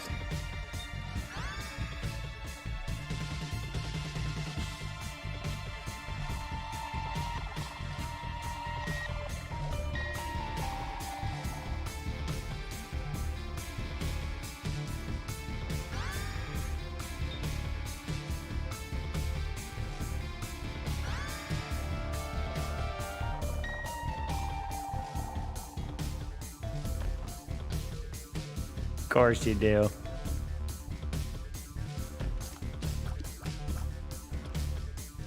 Well, how the fuck does this game work? What is this? How does that take me? Like, okay, what is happening? Yes, this is indeed just an F. No, yeah, I mean, I'm looking at the map, right?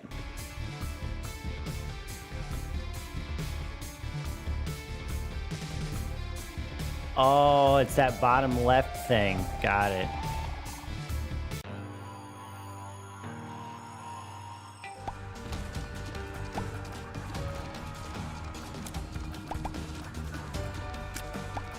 Oh, God.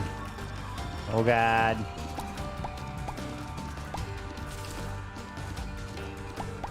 What's happening?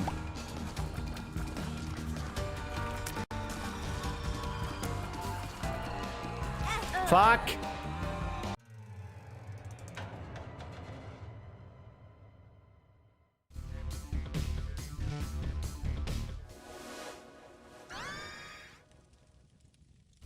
Is there any point to doing these fucking, like, or putting the flames out?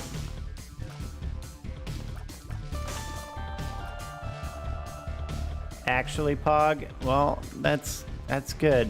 I mean, you say that like I'm not still gonna die. They can drop coins or hearts? Okay.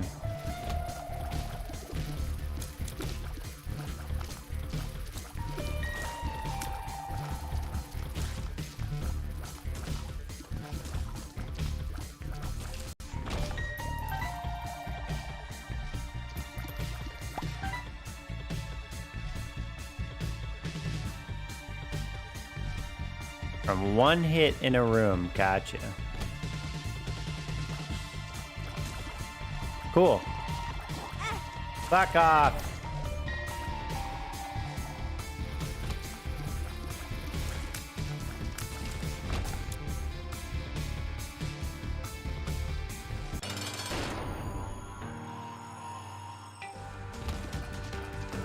Oh, dude, god damn it, dude.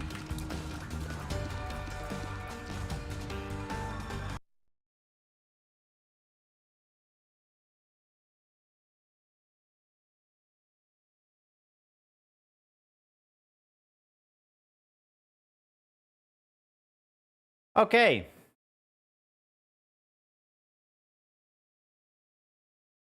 My guess is it. Hold on. Maybe it's something to do with Chrome being open. No, I didn't hit anything.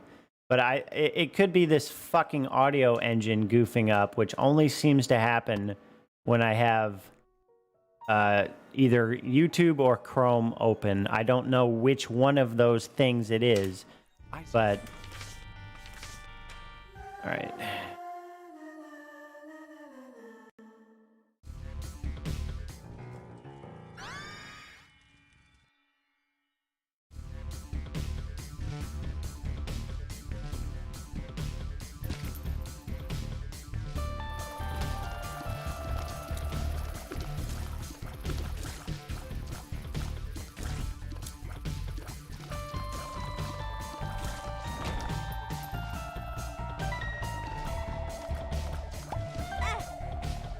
Fuck me.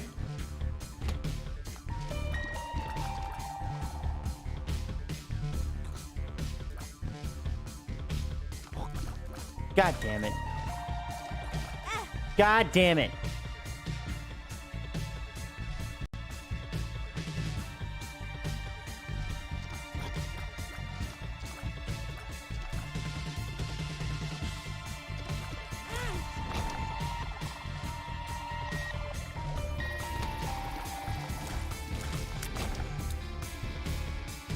Cool.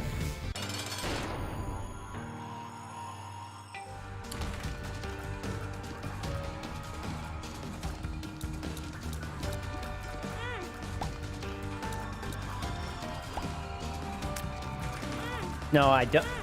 Dude, this is not my type of game. I'm gonna tell you that right now. This is pissing me off.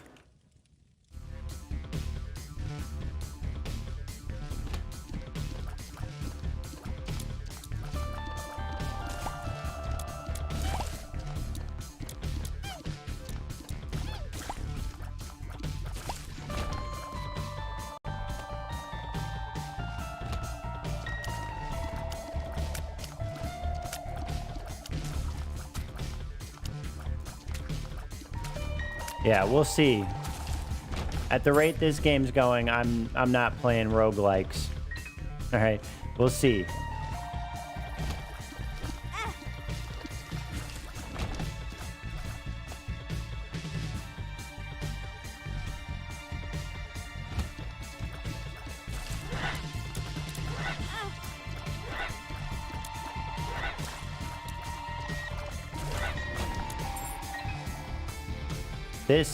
The key is to like a room like this. I don't know what this means.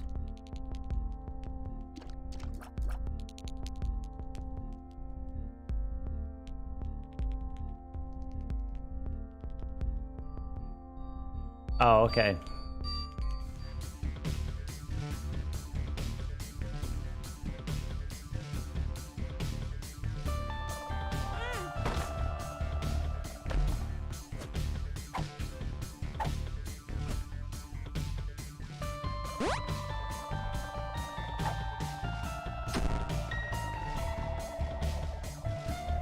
Well, that's what?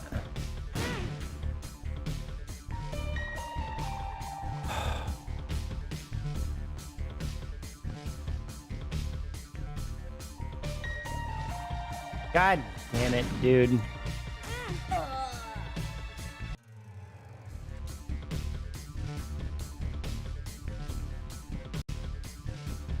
Boy, I'm really trying to keep it together for you guys here. This is fucking irritating.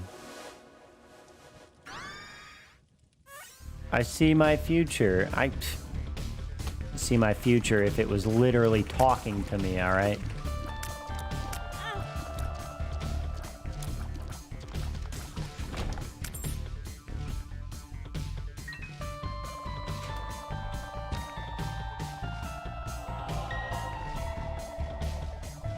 Yeah, I don't know what that just did.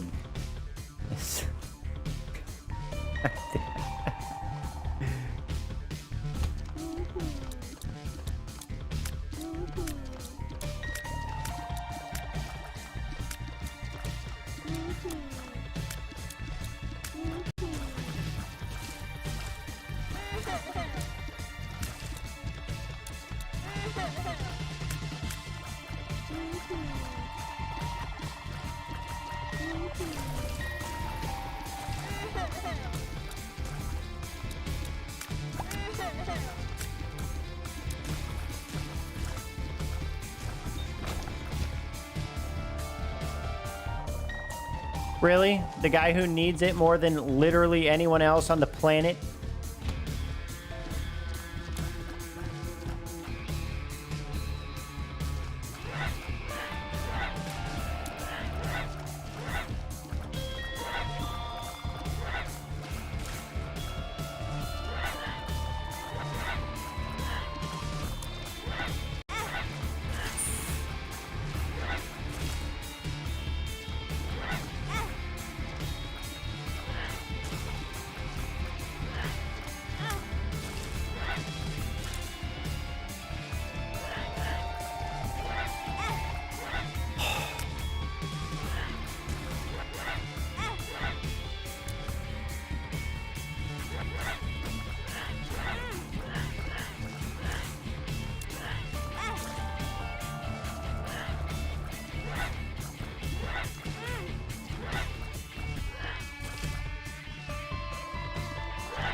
Hey.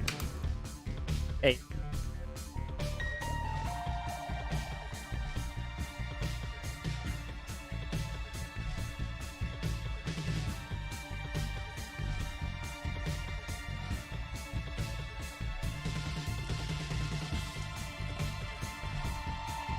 What's with the big fucking question mark over here? I've got the red hearts waiting. Run? What? What? What do you mean?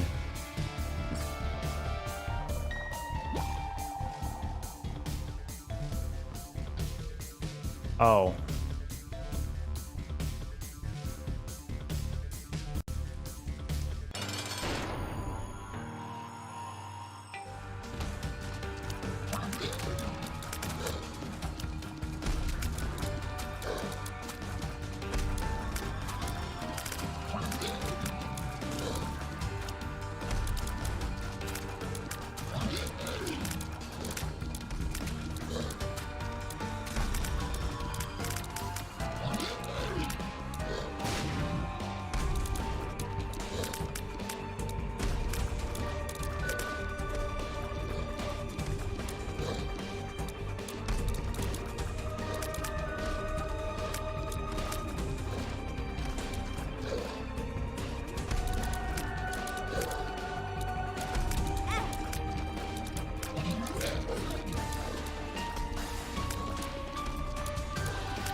God damn it.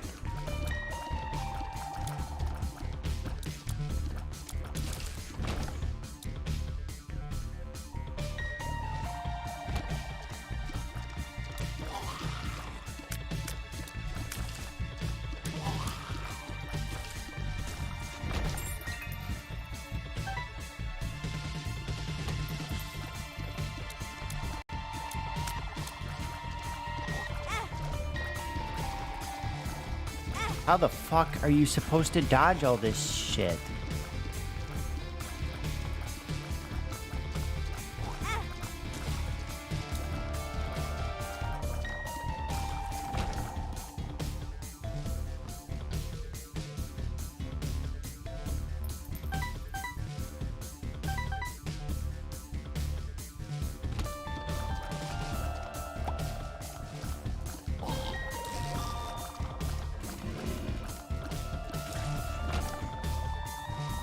Oh, God.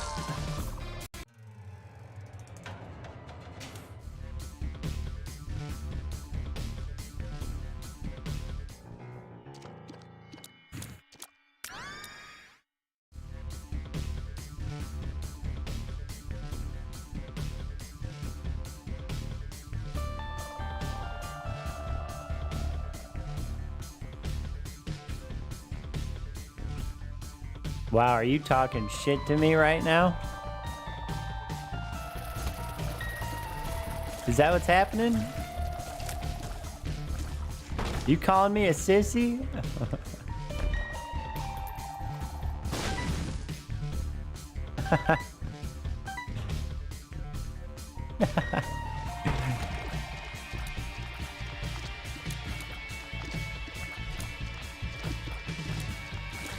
I don't know, my dude. I've seen an awful lot of shit talk in my day, and that looked an awful lot like it. Fuck off.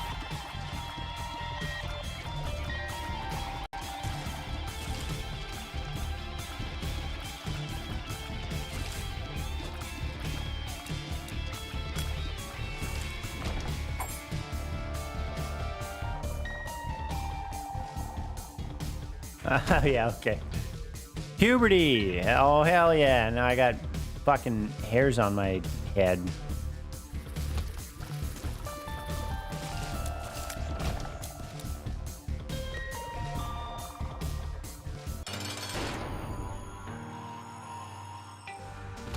No, it's all good.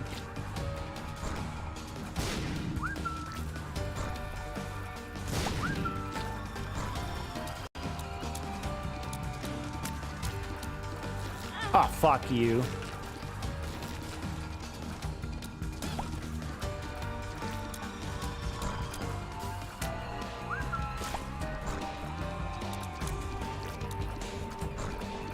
God damn it.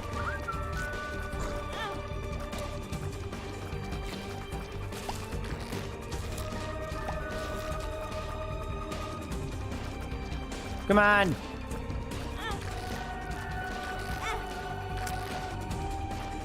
Don't let me fucking die. Okay.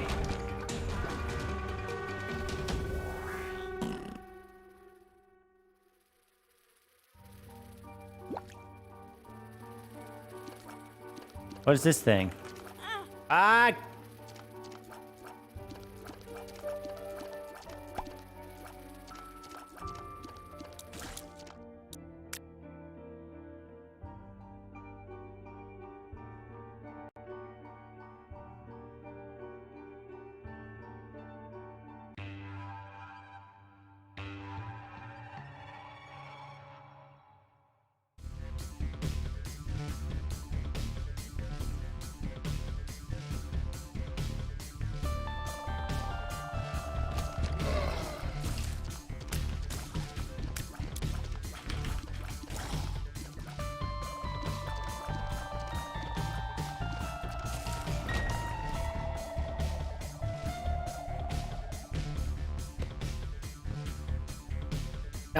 It's fine. I was joking. A healthy dose of shit talking didn't hurt nobody. Don't worry.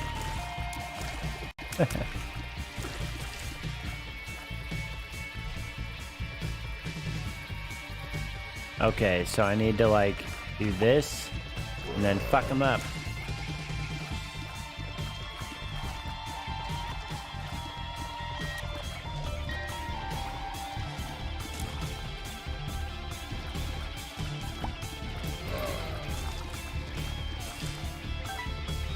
Yep, I see it. Okay.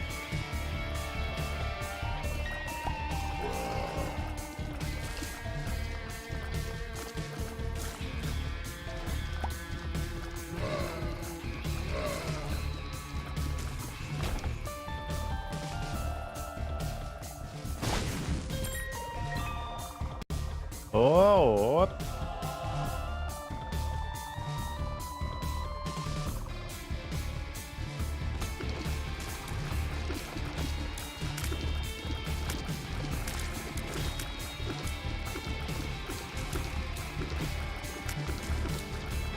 Shit.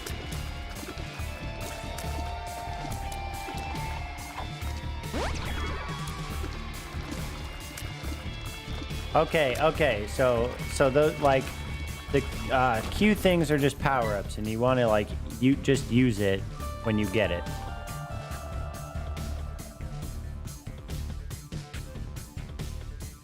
Oh fuck. Okay. Let me get like a better hang of this, and then maybe I won't hate it.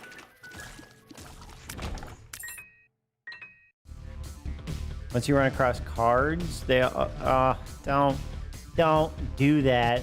Just listen. Don't overload me, okay? The game is an overload on its own.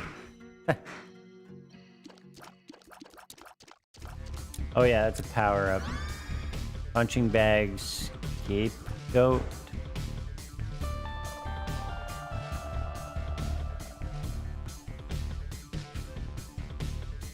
Okay. Oh.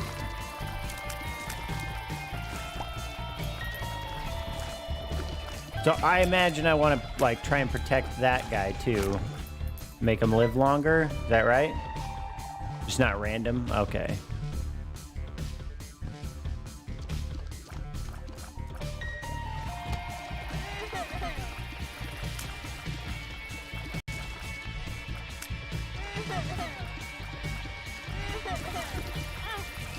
Fuck. Yeah, I knew that much.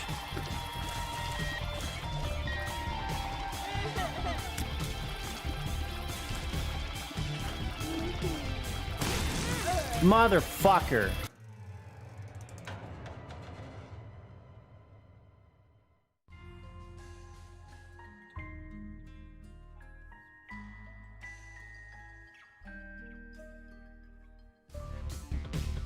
Okay, what does the secret room look like on the map?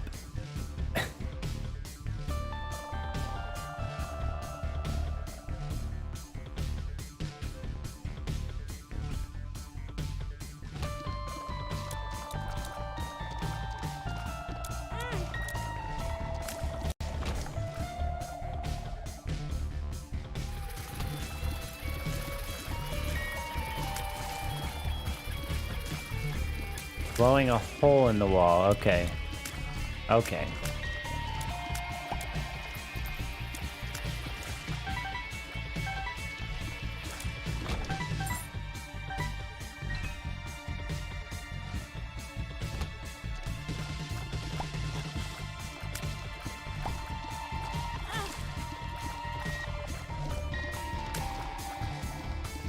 You're a real piece of shit. This is annoying.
This has been the best gaming experience of my entire life.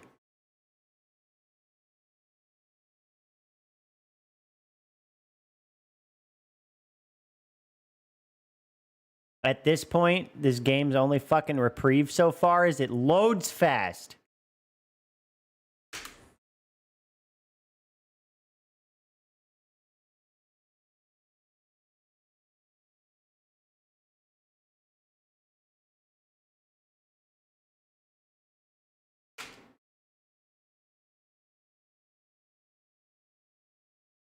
Shut the fuck up.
this slow shit down, I'm guessing.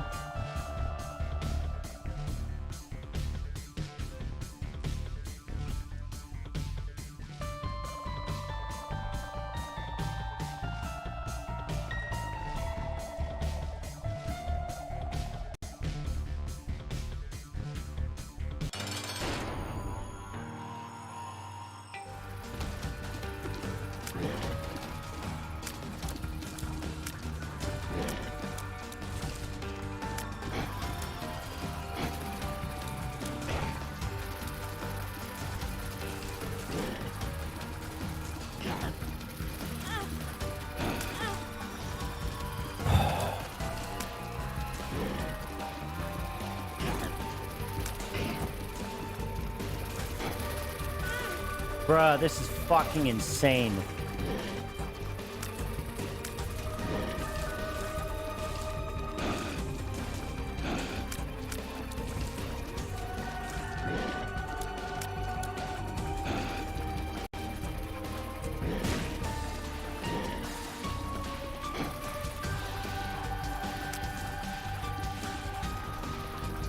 You didn't miss shit.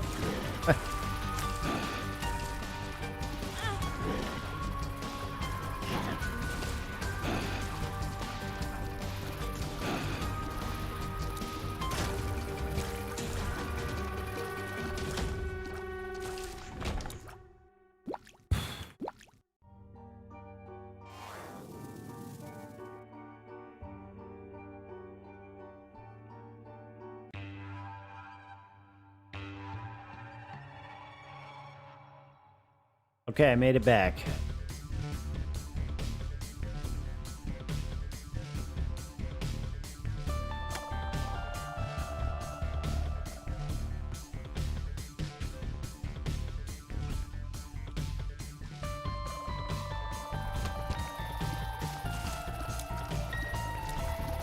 Fucking...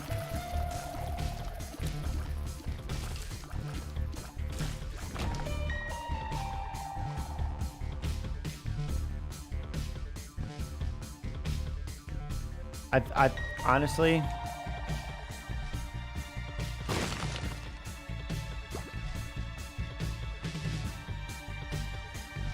Wait, what is alive in here? Why are these...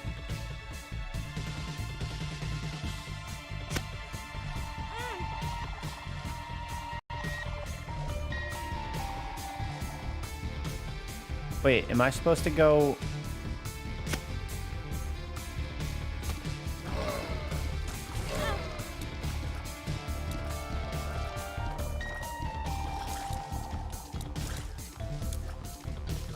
Yeah, I know that, but like, why wouldn't the doors open?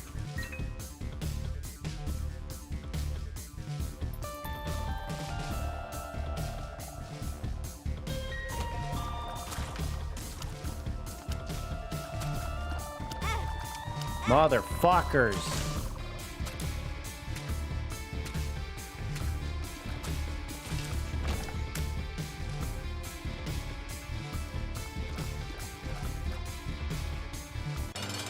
I don't even give a shit. Let's do this. I'm gonna fucking die.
Okay.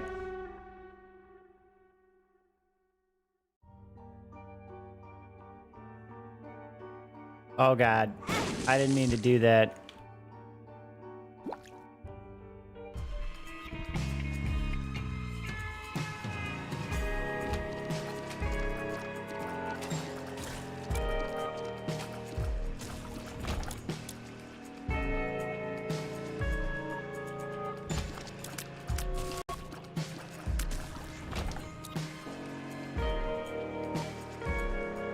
Are these holes that you can fall in?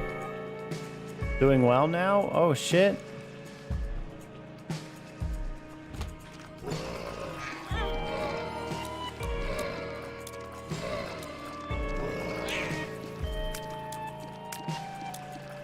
Oh fuck, Jesus.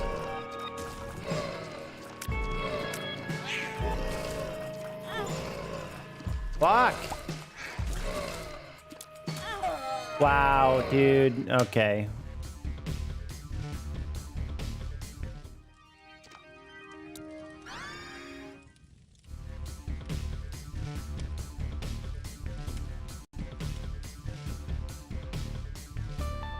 Wait a second.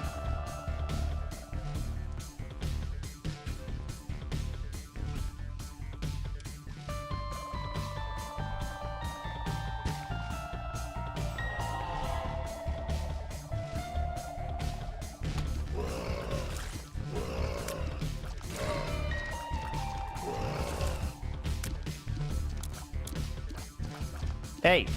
God damn it. Wait. No, fuck.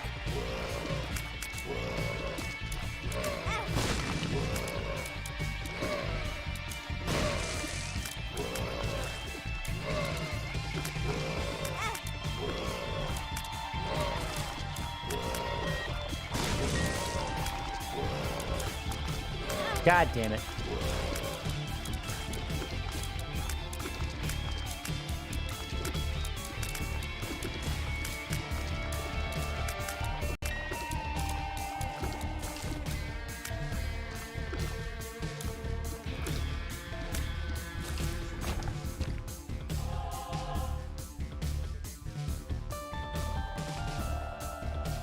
Oh wait, I gotta check the rocks.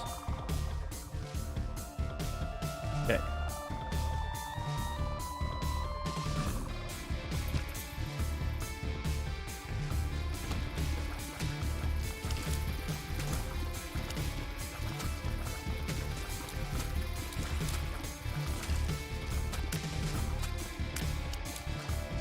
Fuck.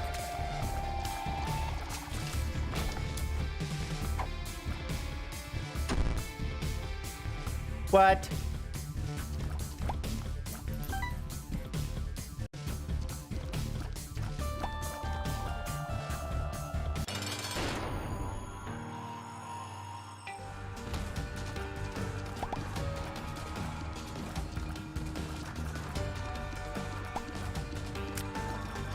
God damn it. Oh, this is so fucking... This is stressful as shit. Like, what the fuck am I supposed to do with this? God damn. I don't know what that means, but okay.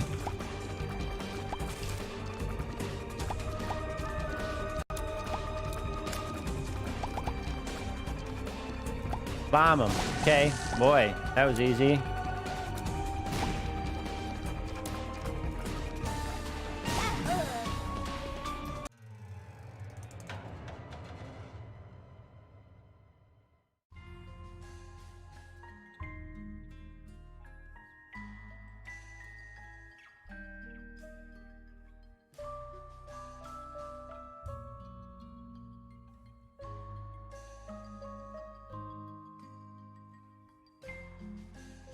How do you do that?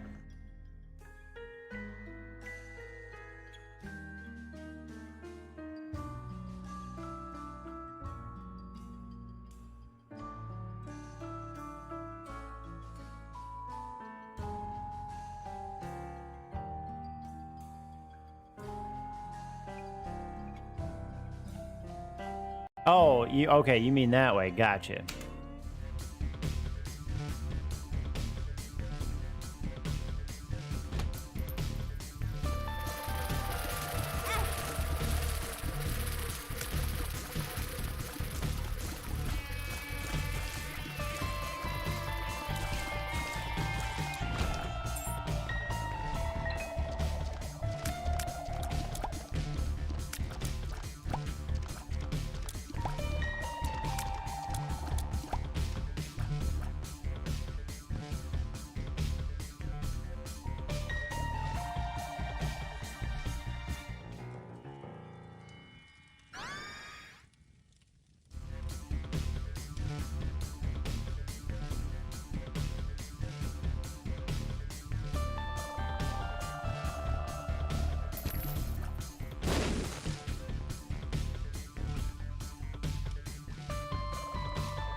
God damn it.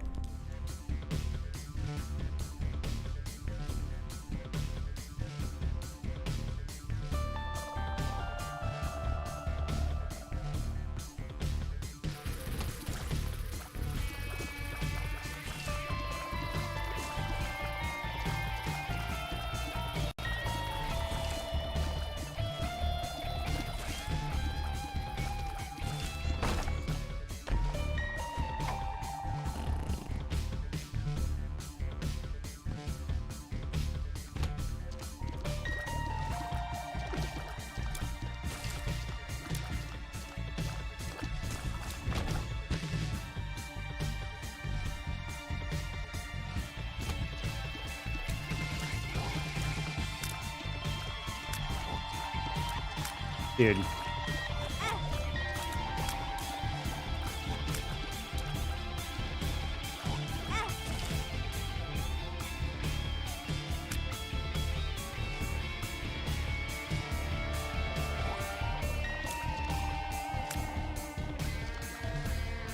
Are you fucking kidding me, dude?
Man, I can't break it because I don't have a bomb.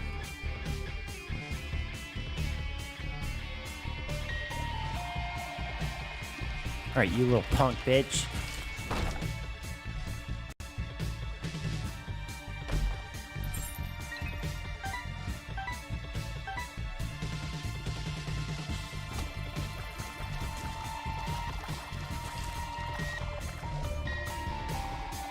I fucking hate these things, dude.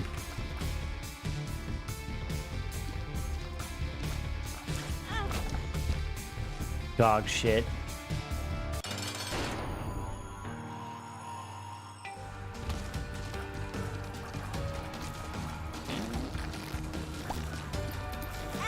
Fuck.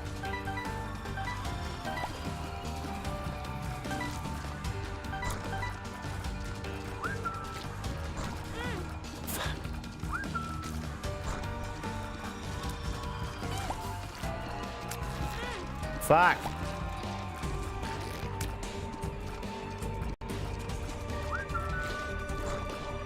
Aw.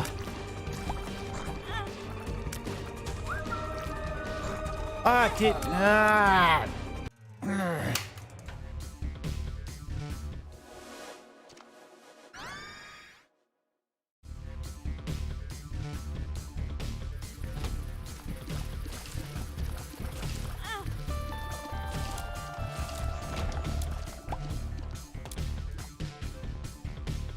Yeah.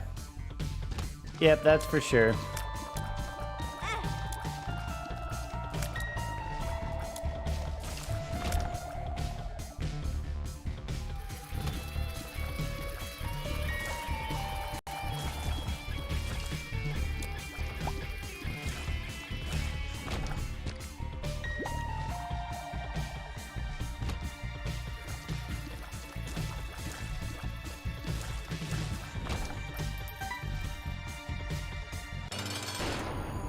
Go straight forward. I don't give a shit.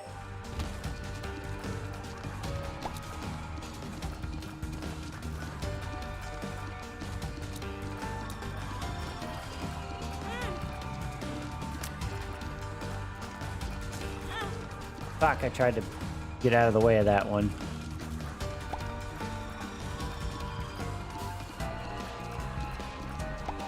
Ah, fuck. Bruh.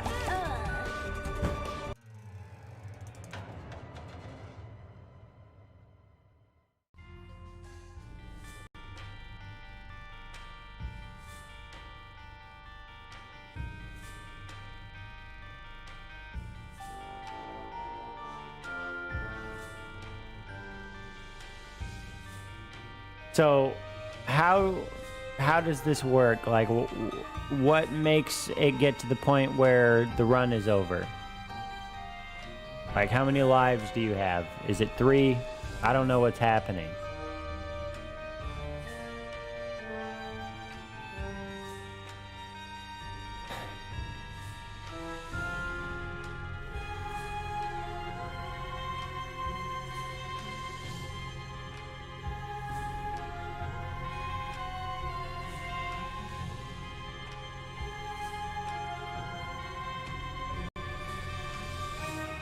No, I got that part. I'm saying, why does it go sometimes where you can continue and sometimes you cannot continue and you have to start a new run? Obviously, that's the goal.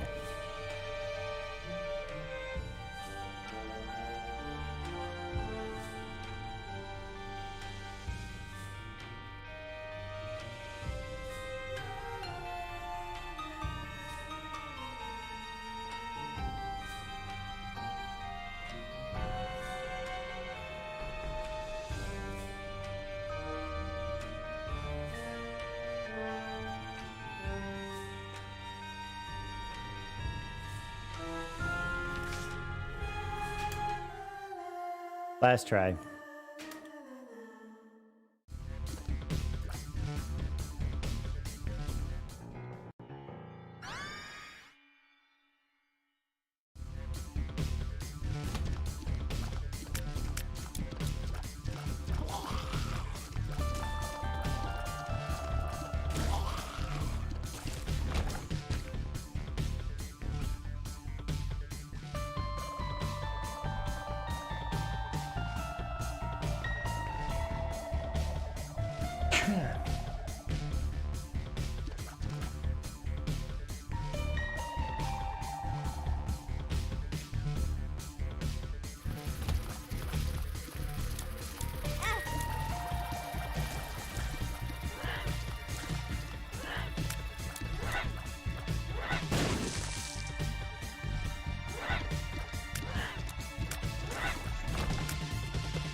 God damn it.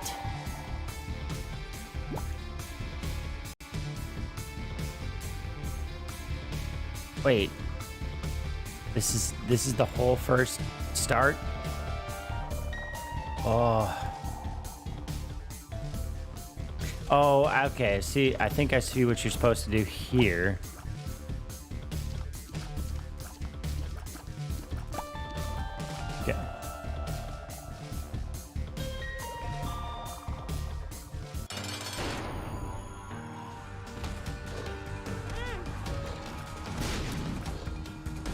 Yeah, dude.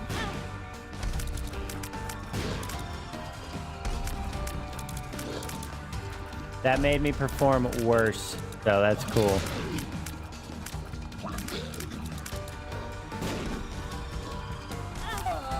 All right, I'm done. I'm not playing this fucking game.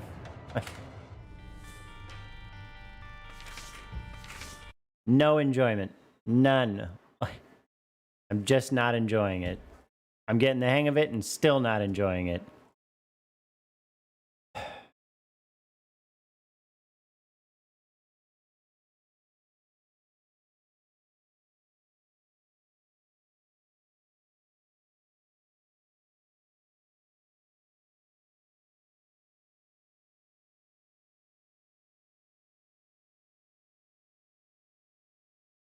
Yeah, no, I know. I'm definitely not blaming you.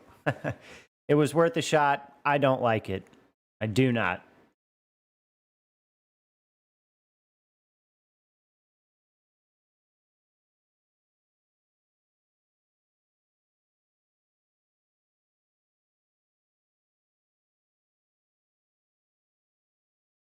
Yeah. Refund requested. I'm going to go to the bathroom real quick and maybe we'll do something that isn't just irritating and unsatisfying. We'll see. Also, why didn't you tell me to get rid of that? All right, I'll be right back.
Yeah, I mean, I might.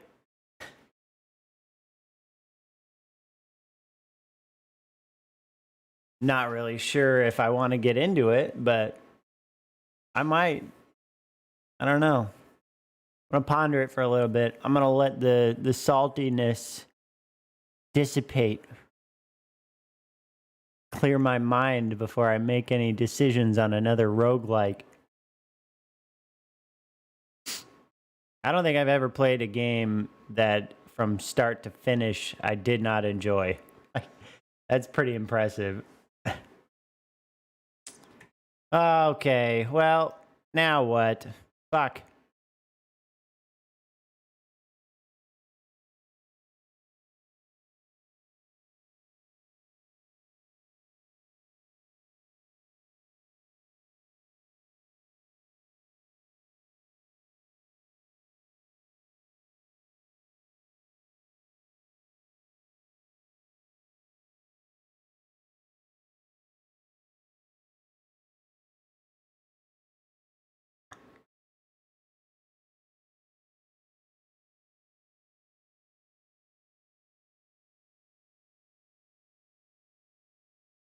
Well, no, even Minecraft is like, this goes back to the Valheim thing. I like learning new things with no instruction. I do not like learning new things with no instruction when they start throwing enemies at you right out of the fucking gate. If you're gonna throw shit at me immediately, tell me fucking something. Just like two things, right? Would be nice. At least with Minecraft or Valheim, you can dick around a little bit and learn at a decent pace. So there's like the mystery and yeah.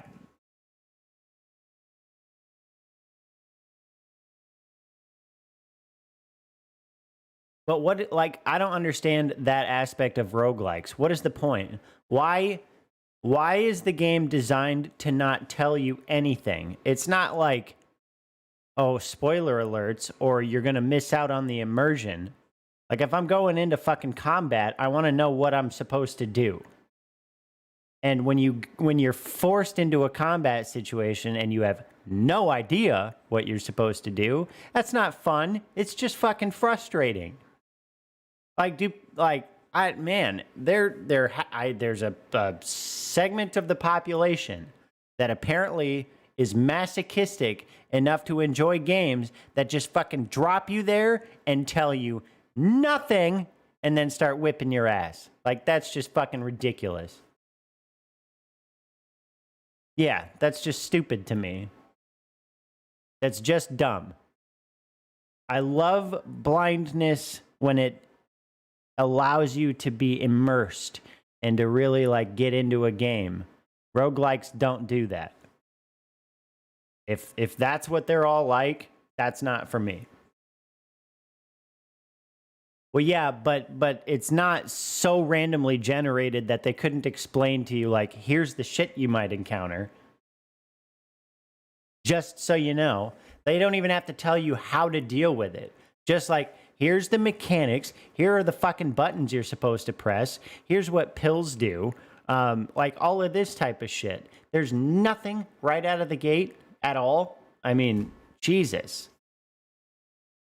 Maybe, yeah, maybe that's part of it. But frankly, I also dislike when game developers ride on the assumption that the people that are going to play the new iteration have already played the last one, and so, fuck it, we don't need to give them the controls again. Like, what are new people supposed to do?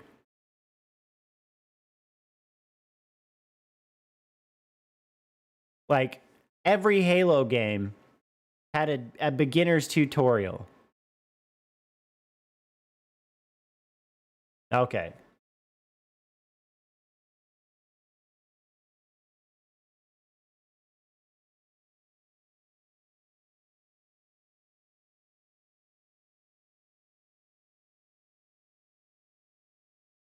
Yeah, I'm not a fucking masochist. That's why I hate it. I'm not a masochist. I don't like getting fucked over and over and over again. Like, I just don't. Okay, that's okay though. Not my game. Boy, I should cut this fucking reel and put it on YouTube. I fucking hate the Binding of Isaac. Here's why. Just a fucking rant. And that one keyboard slap. End of video. That's it. Never play Binding of Isaac. Oh, yeah. Okay.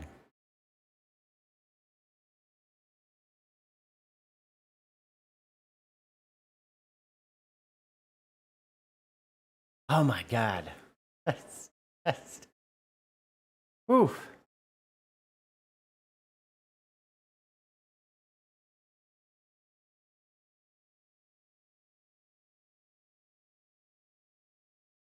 Yeah.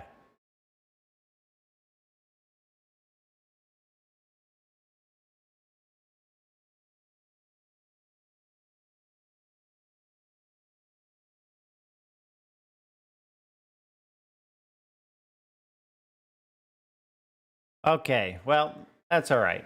There it is. Not my game. No big deal.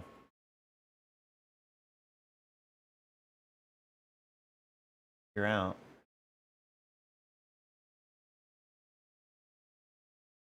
I feel like this is the better like default position if I'm going to be doing just chatting stuff. Have myself a little bit more off to the side of the chat on screen at least. Ah.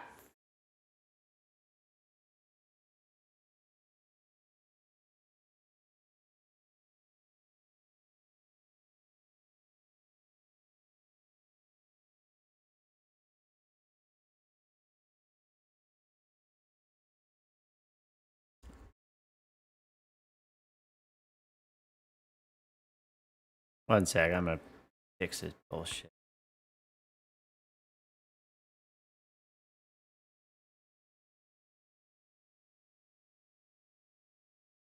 Okay. And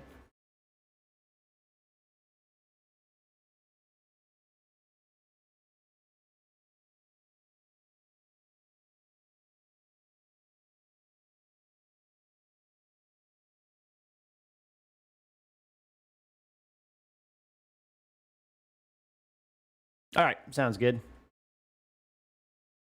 Fuck me. It's already 9 o'clock. Jesus. I spent so much time being mad at that game. That's unfortunate. Yeah,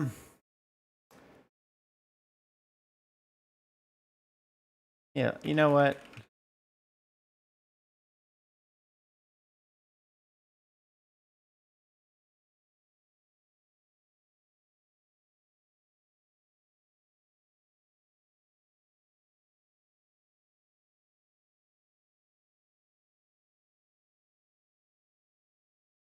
Six PM for you? Yeah, yeah. Good for you. Ah, man. Ah.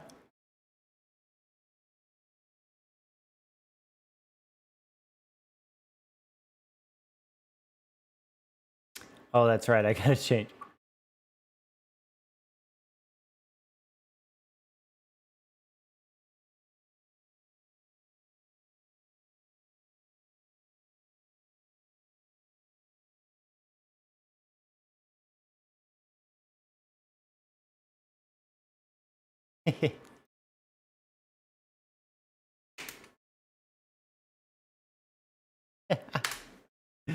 I'm so, man, I'm such a fucking rager. There we go. New title. Keep it.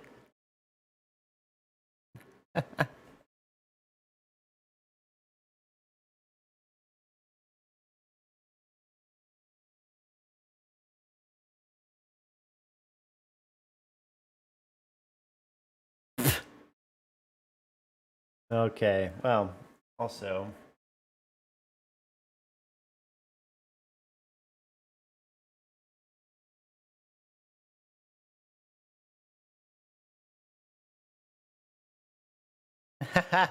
Yeah. That's me, motherfucker.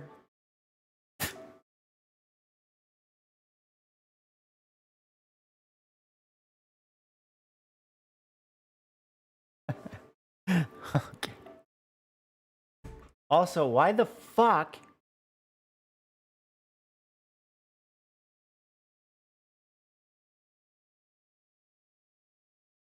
I don't understand why it chops shit off on the left side. God damn it. Fuck.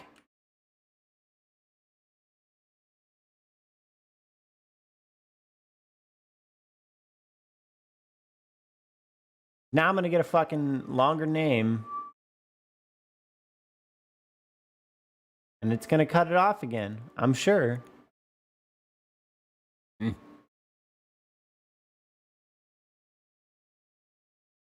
Okay.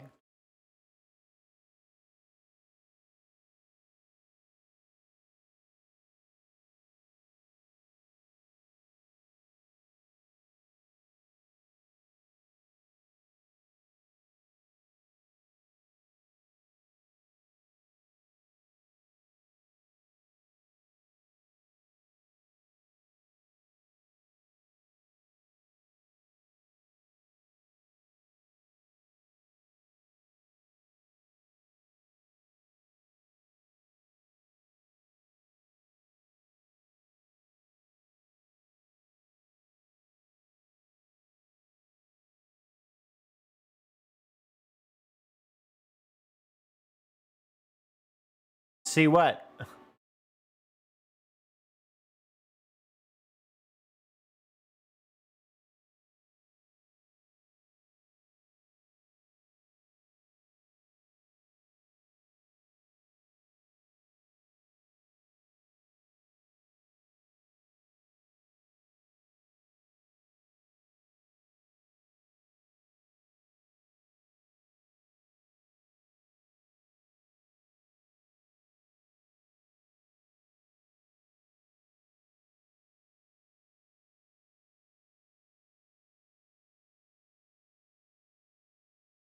Ooh, okay.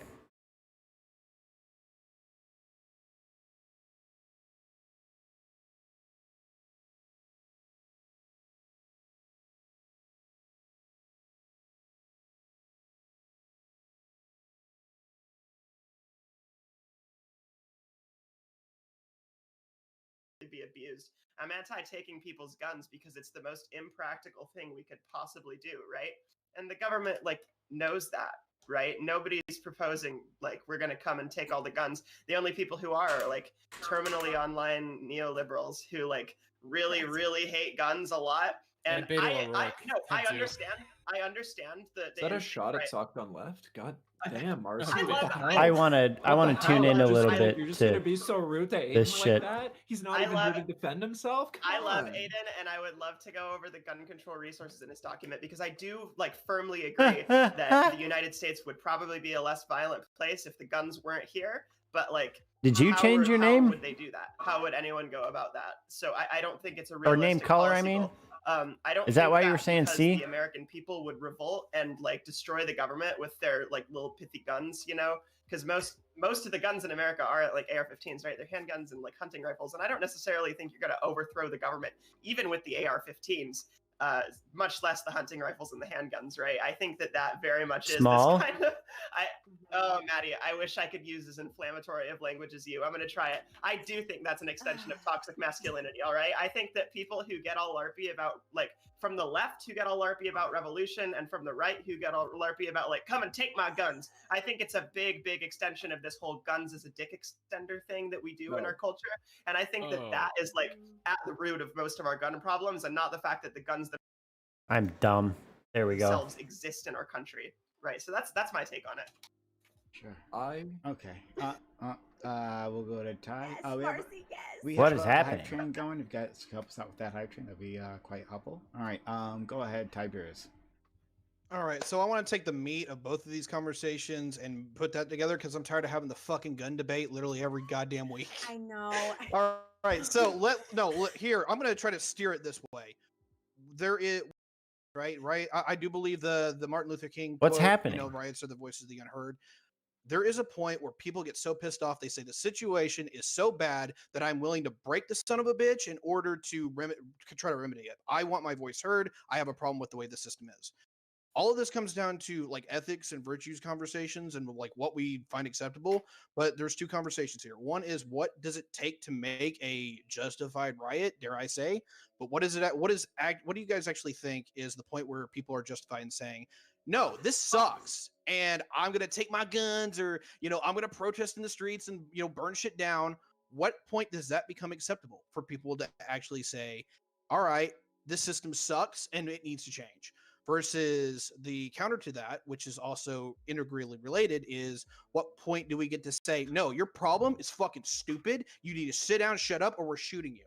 There's a real question to be had in both of those. I don't know where the answer is, to be honest, because I have like limitations, but I don't want to kill everybody.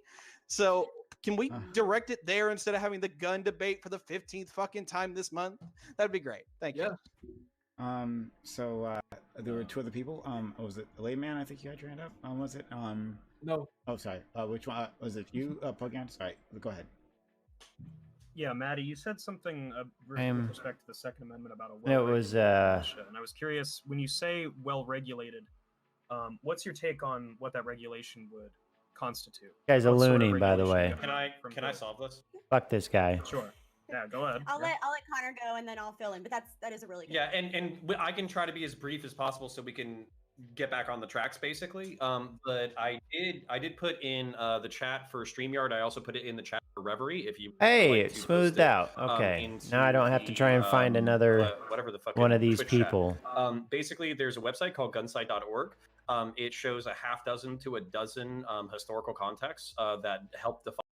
Regulated actually has about 4 different definitions, and it's pretty clear from the context of this article that regulated basically means like well functioning. It has nothing to do with government legislation. It has nothing to do with the government making rules about the militia. Basically, what it means is that in militia, by the way, there's actually a federal code for it. You could literally just Google federal code militia. And the militia is the militia is 2 parts: the regulated militia and the unregulated militia. I don't even think regulated is the right word, but unorganized or some shit like that. And basically, it's like males 17 to 45 or some shit like that, and female members of the National Guard. So from a legal thing and a cultural thing, there's definitions that basically do not mean regulated. So I would like people to check that out.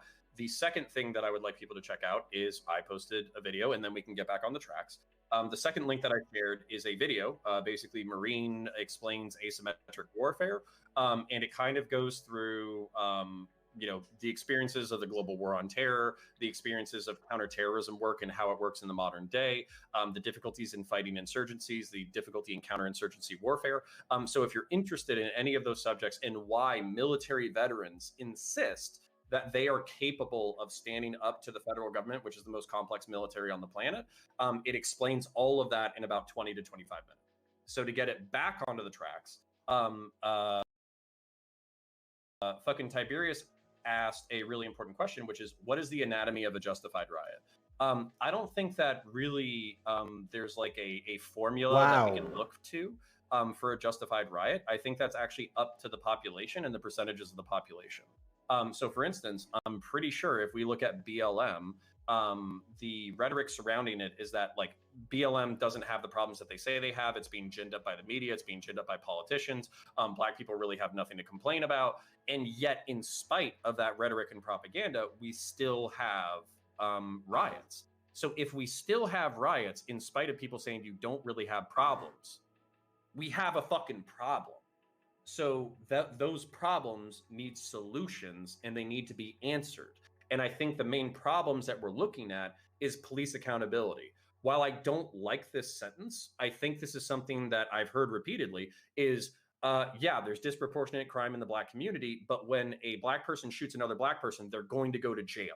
They're going to go to prison. They're going to face the legal consequences of our justice system. Whereas law enforcement officers, even when caught doing egregious acts, do not seem to be held to a fair standard of behavior, and that's a fucking problem. And I don't know, but that's the main root that I think we need to address. So let's go to Marcy, then let Trihex in. Yeah, all right. So the issue I have with anti-riot legislation, because I do think that there is such a thing as an unjustified riot in some cases, and I think that the majority of riots like happen when there's this deep social unrest, right?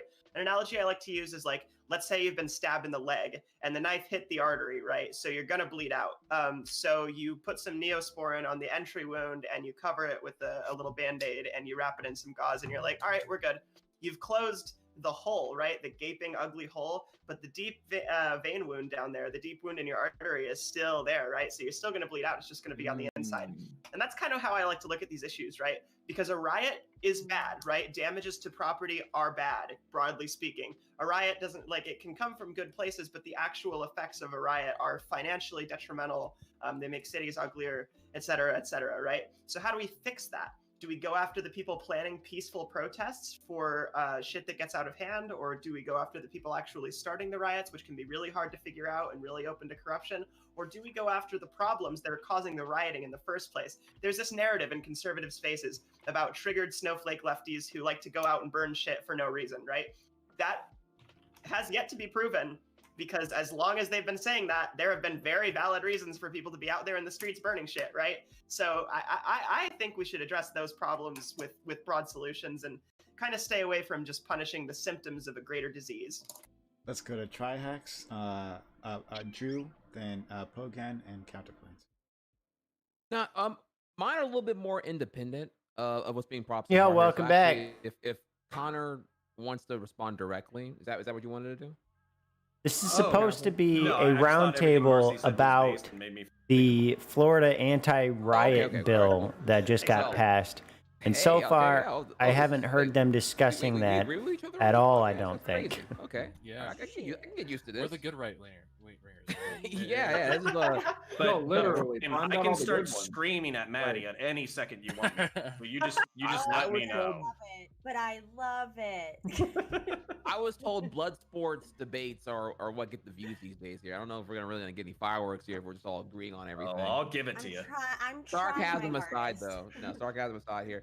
So you one thing I want to bring up here before I get to my more elaborate things here was that Counter, you said that BLM still has riots, and that's a problem we need to look into, right? No, these are different people. So bottom left is different, bottom right is different, middle right is different, Marcy on top middle is different, Maddie, Trihex, Prime, Connor, and Layman are all maybe this might be a skewed stat here, but rejoins. CNN from like September 2020 here, it said that 93% of the BLM protests, or the ones that were linked to BLM, were actually peaceful. I think that's a good thing. And this is counting so far. Because one of the people that was in last time was Lecture Fan, and Lecture Fan is like a much farther right-wing fucking lunatic in my opinion.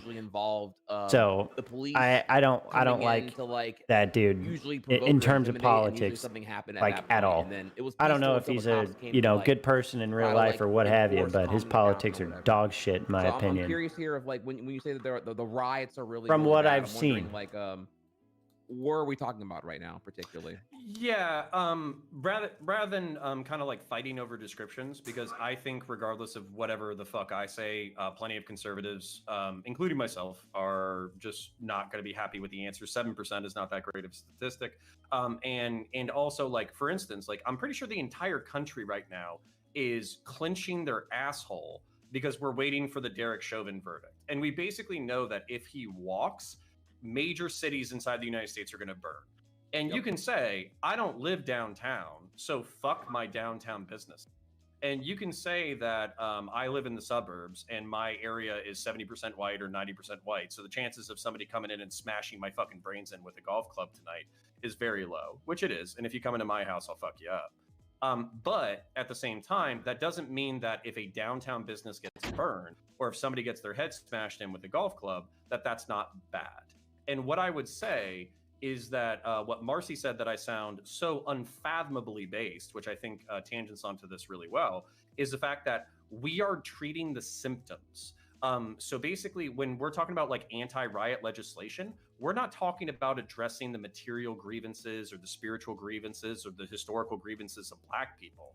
We're talking about fucking up rioters who are protesting and rioting to improve the conditions of Black people. I think if America wants to reduce the frequency of riots and protests in this country, then we might want to say, all right, there's a bunch of dumb fuck Twitter leftists with really bad takes, including Maddie, even though I love her. But at the same time, what's the steel man of what they're saying, and what do we agree actually improves the lives of working class Americans, and specifically Black Americans that might see an end to this conflict? So so what you're advocating for then is that we proceed with like anti-riot measures. No, it's what am I missing the whole thing here? So yeah, you're saying treat riots the are disease. bad. Treat the fucking disease. Yeah. So instead of saying rioting is bad and we're just going to try to like mitigate people from rioting in the moment, what you have to do is analyze the underlying conditions that are motivating people to riot in the first place. Really interesting. Yeah, because here's the thing: by the time it gets to the point of rioting, you think people are actually going to give a fuck about like, oh, maybe I shouldn't riot because I don't want to be held accountable or liable for violating this law. What about all of the other ones that were conditions precedent to get to the point where people are fucking rioting? Very frequently think that just a thought get conflated that sort of frustrate me. Because I think that riots are understandable in these circumstances, but that does not mean that they're justifiable. Yes. Because what we're talking about is a group of people violating the rights of, like, essentially everybody around them, hurting people, burning down people's property, ruining people's lives. That's all not okay. It's morally wrong, but we can understand it. Like, we can understand that there are underlying social circumstances or political circumstances or whatever that are leading to it. Right, and it's not even necessarily about not caring about the laws anymore. It's about I would also say that when we're talking about that study, nothing we've done up to this point has worked anyways, even if we're trying to abide by all of the laws. Like, nothing's happening when we are law abiding. So it's not to say we don't care about the laws, it's just what the fuck good is following them doing. Which is like a big no-no when it comes to literature. I was sort of shocked that they didn't put a methodology section in it. And then also, I mean, here's like, that's the crazy thing. Why do you need anti-rioting laws when I think like I don't think about every jurisdiction has disturbing the peace laws, you know, like, isn't that really kind of the same thing? Like, you're just rebranding it, and you're making it pretty fucking obvious what you where you think things are going, by the way. We gotta let other people in. Bogan. Yeah, I think the majority of this is just virtue signaling, to be completely honest. The whole point of a riot and any sort of like civil unrest or a civil movement is obviously in some capacity. It do indeed be redundant. Commonplace in the state or society. So any discussion about like how do we regulate riots, like when is it? And I don't know if you were here when I read part of the bill they're talking about now, but there was something about like doing damage to. I think it was like federal property and historical monuments or whatever the fuck. If you do damage to any of those types of things at a cost, at a damage cost of $200 or more, $200, like a couple $100. That's the sort of rhetoric that just immediately makes it's a level 3 felony. Engaging with class issues or things that are directly relevant in society, causing these protests and riots in the first place. The very $200 worth of damage. Working class common people and laborers are telling them that they're being toxic misogynists because they own firearms. It's just like engaging with those sorts of identity politics is completely no, but that's how it comes off. That's exactly how it comes off. It's not. It doesn't matter where your intentions are. So I heard your feeling. There's some respectfully. To get into look, your here. intention. Hold on. Your intention. Your intention might be to I'm comment on driving some away the legitimate working trend. man. Damn it. Your God damn it, I intention can't might hear be this to well enough. legitimately That's comment. 90% of people. Sorry for interrupting. Yeah, Sorry for let him interrupting. finish. Pull again. Finish. Let's see if Your that intention helps. might be to legitimately comment on some problem. Yeah, that's better. I'll grant that, right? I'm not attributing to you bad intentions. I'm saying when working class people, see a Twitter thread about that sort of rhetoric or that sort of comment, their immediate reaction is, what the fuck are they talking about? This is identity politics. And they're going to be less inclined to be sympathetic to your overall agenda because you're arbitrarily dividing up the very people involved in protests and movements like that on, no offense, pretty ridiculous grounds. Okay, so That's we'll go to... Oh, Layman, you know what? Get your piece out. Then we'll go to Maddie, Connor, then Marcy, and Drew. Then Trihex. Yeah, I was just gonna say that everything that Hogan just said isn't just it's not just like an anecdotal like Twitter thing either. There actually is like data to back up that like a lot of people have a very negative reaction to the term toxic masculinity, particularly men. So Well, yeah, that part, no point, doubt. That's not what I'm talking about, though. I'm talking about the severity of the punishment versus the severity of the crime.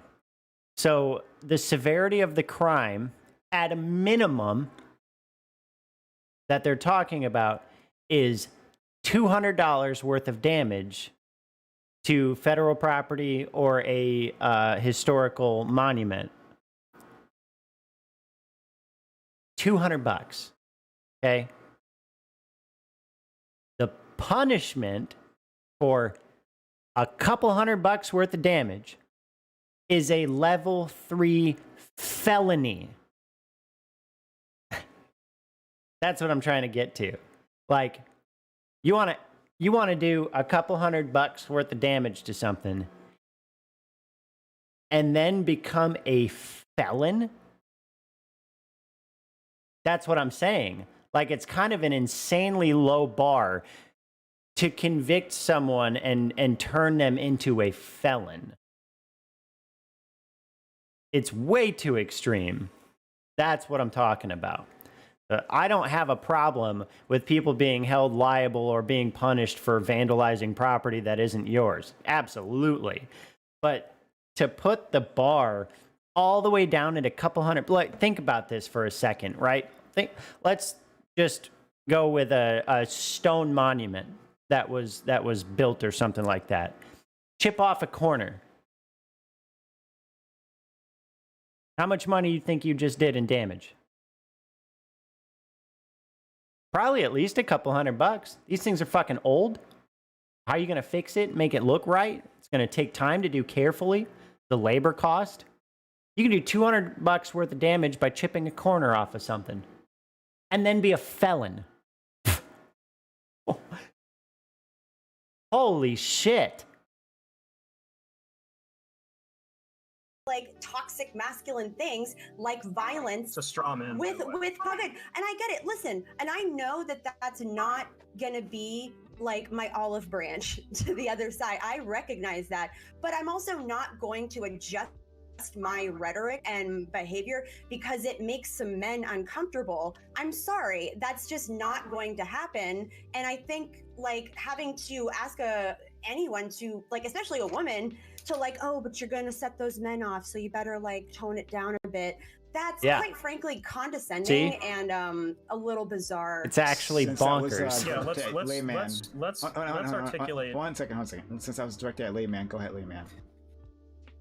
Yeah, so I'm not saying that you can't voice your concerns about any systemic issues, especially as they pertain to men whatsoever. What I'm just suggesting is that more people, particularly about half of the population of the world, would be far more open to listening to you and would be far more likely to be charitable to you if you made that change in rhetoric. This has nothing to do with you personally. This is how advocacy works. You have to be able to adjust your rhetoric, and you have to be able to reevaluate certain labels that one decides to use if you are to sway a populace over to a certain position. So it in all would you of your argue that systemic to criticism, the term Black Lives Matter because that is also seen in some areas as divisive, right? Because they're like, oh, but all lives matter. Would you argue it to them like, oh, you should tone down that rhetoric because it might be seen as inflammatory or offensive? Would you tell that to a BLM? So it would depend on whether or not there was data to suggest that people are more adverse to listening to that population of people and their concerns if the word BLM was being used. I've seen no evidence of that, so I'm not opposed to BLM. I am opposed to things like ACAB, though, and defund the police's terms, because there is data to back up that those are not particularly tenable when it comes to advocating for what you want to advocate for. So Yep. yes and no, I guess. I would say that white there are people- certain policies that you can't turn I into a work in fucking marketing and slogan. communications. I shape like narratives for a living, and like it just this feels very bizarre to be told like, oh well, you better not make those poor men. Can I correct the upset. straw man you threw out just in a second when you're done? Because there was a misrepresentation of something I said that I'd like to correct. Okay, then you can do that, sure. And then we're gonna go to Connor, but make it quick, Pogan. Yeah, so the position isn't that you're hurting people's feelings. Nobody's talking about feelings being upset. The point is, like, you presumably have some overarching goal on the left other than the removal of firearms, and you're talking about the working class, who are the very people who want to be sympathetic to the left. Those people are going to primarily be males, right? And of those males who own firearms, if you insinuate something like, you know, oh, well, it's toxic for you to have this firearm, it's an extension of your dick, you know, the sort of rhetoric you used about 15 minutes ago. You and I can agree. Excuse me. I don't need to be interrupted. You and I can agree. I didn't say that dick. You and I can agree that the intention there, right, might be noble. That's fine. The point is simply you're trying to get people sympathetic to your movement and arbitrarily dividing up a significant chunk of the very people that could be sympathetic to you on totally nonsense grounds that don't really amount to anything substantial relative to the other goals you have, right? You can frame it another way. You could say something like, why unnecessarily create divisions among the very body of people that you want to be sympathetic to your cause on what is functionally a non-issue? Okay. Okay. Let's go to Can I Connor. respond? Can I please respond? You Just wanna- very quickly. Can I very quickly, respond? then Because I Connor. was directly. I was directly. Fine. First of all, I just want to say, I did not say that it was an extension of your dick. That was not what I said. That was something that You certainly said it was toxic masculinity. That was, yeah, which it absolutely is. That's Would a you different also thing, though. argue that people who are women's studies or feminist scholars, they should not use the term toxic masculinity another straw when man of what I examining said. the actual? No, but I'm saying, if you're like, is that seen as divisive when it's used? So do you in, think like, my claim scholarly is that you should articles? never use Are you toxic saying- masculinity? On. Hey, stop. Layman, put your hands down because we're gonna move on to other people after this. Finish your point, Maddie. That's all. That's just what I'm saying is like, Okay. look, like you can feel that the term is divisive, but it's also a term that's used like in feminist circles, in quite frankly leftist circles.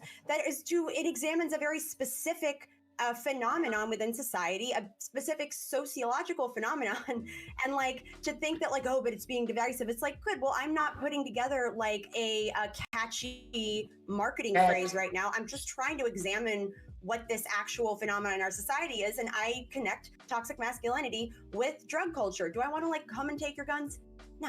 Okay. Can you explain to me why you so- thought no, that no, you was stop, that stop, issue stop, was Oh, stop. man, we're gonna- Hey, No, I stop. can't. Knock it Holy off. moly. Okay, so you're not going to Holy explain shit, the straw man. Pogan. That's cool. You're Go new ahead. here. When I say stop, knock it off. Thank you. Okay. So we're gonna go down the list. Maddie, Connor, Marcy, Drew, Tryhawks, Layman, and That's all. Pogan. I'm done. We'll go back. All right. So Connor. I'm Okay. done. No. I'll give everybody something to chew on. So I just want to agree with Marcy.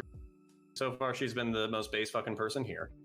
So one of her major fucking points was cops lie about the nature of riots in order to effect arrest. That was something that I think is important because cops don't give a shit if they actually get a conviction out of riot legislation. They just want you off the fucking road.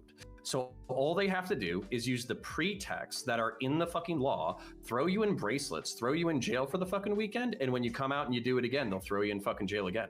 Doesn't matter if the fucking charges stick. The thing that they're trying to do, which is basically get you off the fucking street so you stop being a nuisance to fucking honky ass fucking middle class people who are driving in order to drink fucking Mai Tais because the bars are open again. That they're getting their job done, and this makes it easier for them to do their job. I just want to make this point, and then I'm going to address Maddie directly. So Trihex, I've heard the cop thing over and over and over again. I've heard the meme thing where it's like 93% of fucking protests were peaceful, 7% were fucking violent, and every single time it was the police who instigated the violence. Fucking Drew saying that there's no methodology, I'm not fucking surprised. Because basically, how would you even know if a fucking cop... This doesn't necessarily need to be responded to. I want to go to Maddie, but I just want to say, how would you even know if somebody threw a fucking brick and hit somebody in the fucking head and the cops said, this is an illegal fucking gathering, we're going to fucking clear the area? How would you even fucking know if like somebody got hit with a brick like 5 minutes before the police declared a riot or after? So hold on, I just want to address Maddie. I want to keep it moving because I've been waiting for a while. Okay. All right, Maddie, I am unlike all the other men here. I'm in tune with my feelings. My feelings are hurt when you say that I have toxic masculinity because I like guns and it's an extension of my penis. I'm actually very hurt by these fucking things. And basically what the... Hold on. Okay, all right, hold on. I'm not done yet.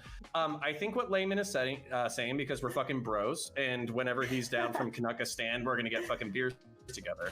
Basically, all he's talking about is efficacy of rhetoric. And as a marketing major, I'm sure, or a marketing person, you can understand rhetoric needs to be effective if you're going to sway people over to your side. And what I think is, so you asked, like, would you say this about Black Lives Matter? No, not necessarily. But I would say it about defund the police and ACAB. And on top of that, I think there's a very important conversation.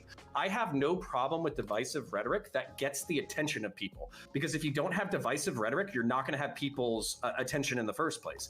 But once you have their attention, you have to translate that into actual political momentum.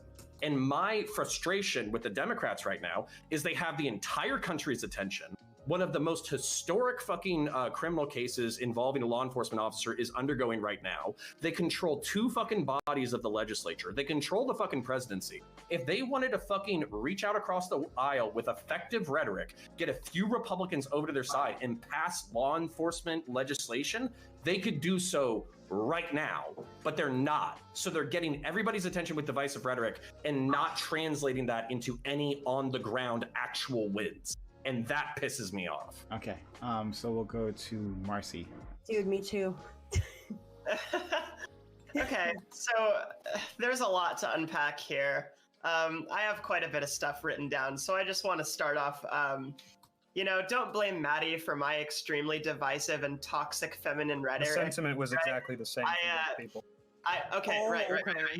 So I will say, right, I don't, just for the sake of like chat and everybody here, I don't literally think that owning a gun means that you're doing it for an extension of your dick. I am a trans woman and I don't own a gun, so maybe if that says something about the psychology there, but I don't think that that is like an essential part of gun ownership, right? What I was referring to was this kind of idea that you are going to rise up against the government and take them down and stand heroically on the ashes with your flag waving and your guns behind you. I think that that notion is set in toxic masculinity. And furthermore, I think that we should not refrain from talking about things that are stemming from toxic masculinity because it does have real world harms, right? I wrote down here, domestic violence has a higher chance of turning deadly if the aggressor has a firearm, right? A lot of mass shootings are caused by kind of misogyny, misanthropy that is kind of derived from these toxic masculine like incel mentalities, and suicides for that matter. Many men have committed suicides at moments of emotional vulnerability. And I'm not saying you're toxically masculine if you commit suicide. I don't think that toxic masculinity is a bad trait that you have and you are. I think toxic masculinity is a pervading cultural force, right?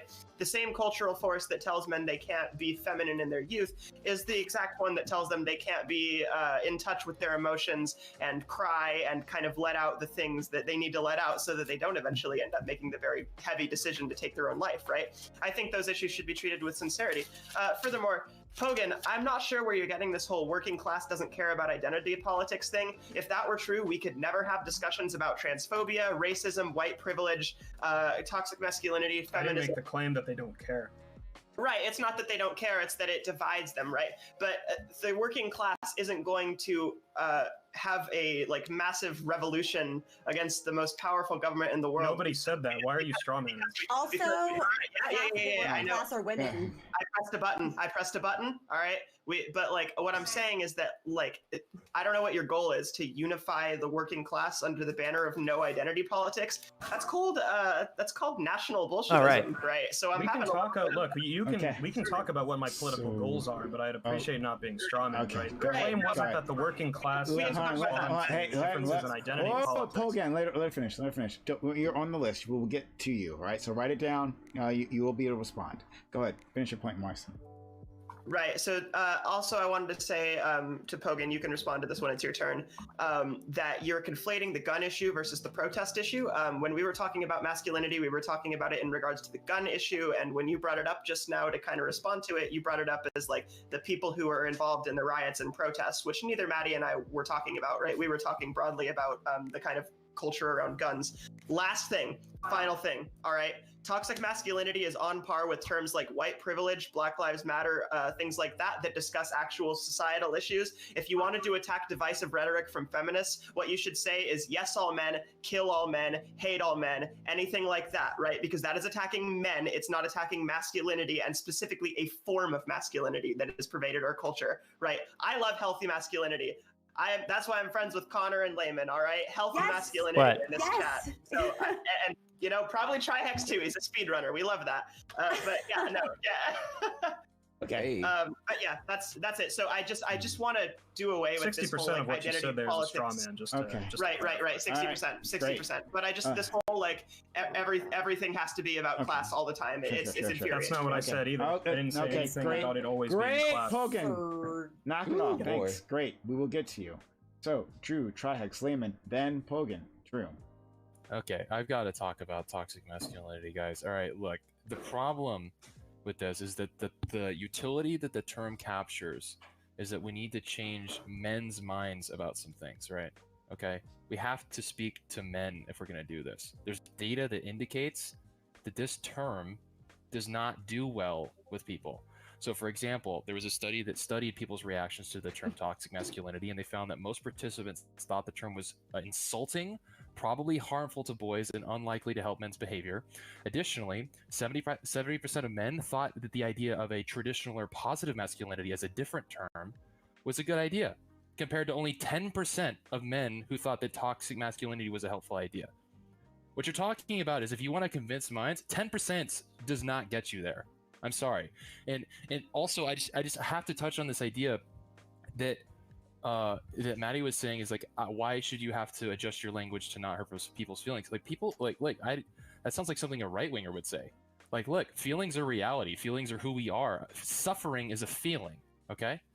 Like, and I'm sick and tired of coming on panels and like as a right winger and being like, oh, are your feelings hurt? It's actually the toxic shit that y'all advocate against. Except you're just doing it to right wingers because you think it's funny, right?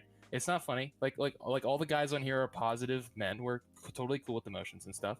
And I just think that we have to move past this weird feeling rhetoric. Like feelings are important, and I think that we should start managing our messages towards the people that actually, in a way that people can actually hear them. Quit using this term. Like you can capture all the utility by advocating for positive masculinity, not advocating against toxic masculinity. Okay. All right, Maddie, I'll put you on the list. All right, so let's go to Trihex. All right, a couple things here. Boy, this not really important, but the study I cited earlier, the CNN article that I cited for counter on the whole BLM stuff there. You're right, it was a shitty one. Honestly, I saw there was no methodology to calculate what was even like the 7% of the violent protests and all that. Like, did a cop engage first? Did a cop engage whenever there was like attempt to like patrol or counter protest, whatever?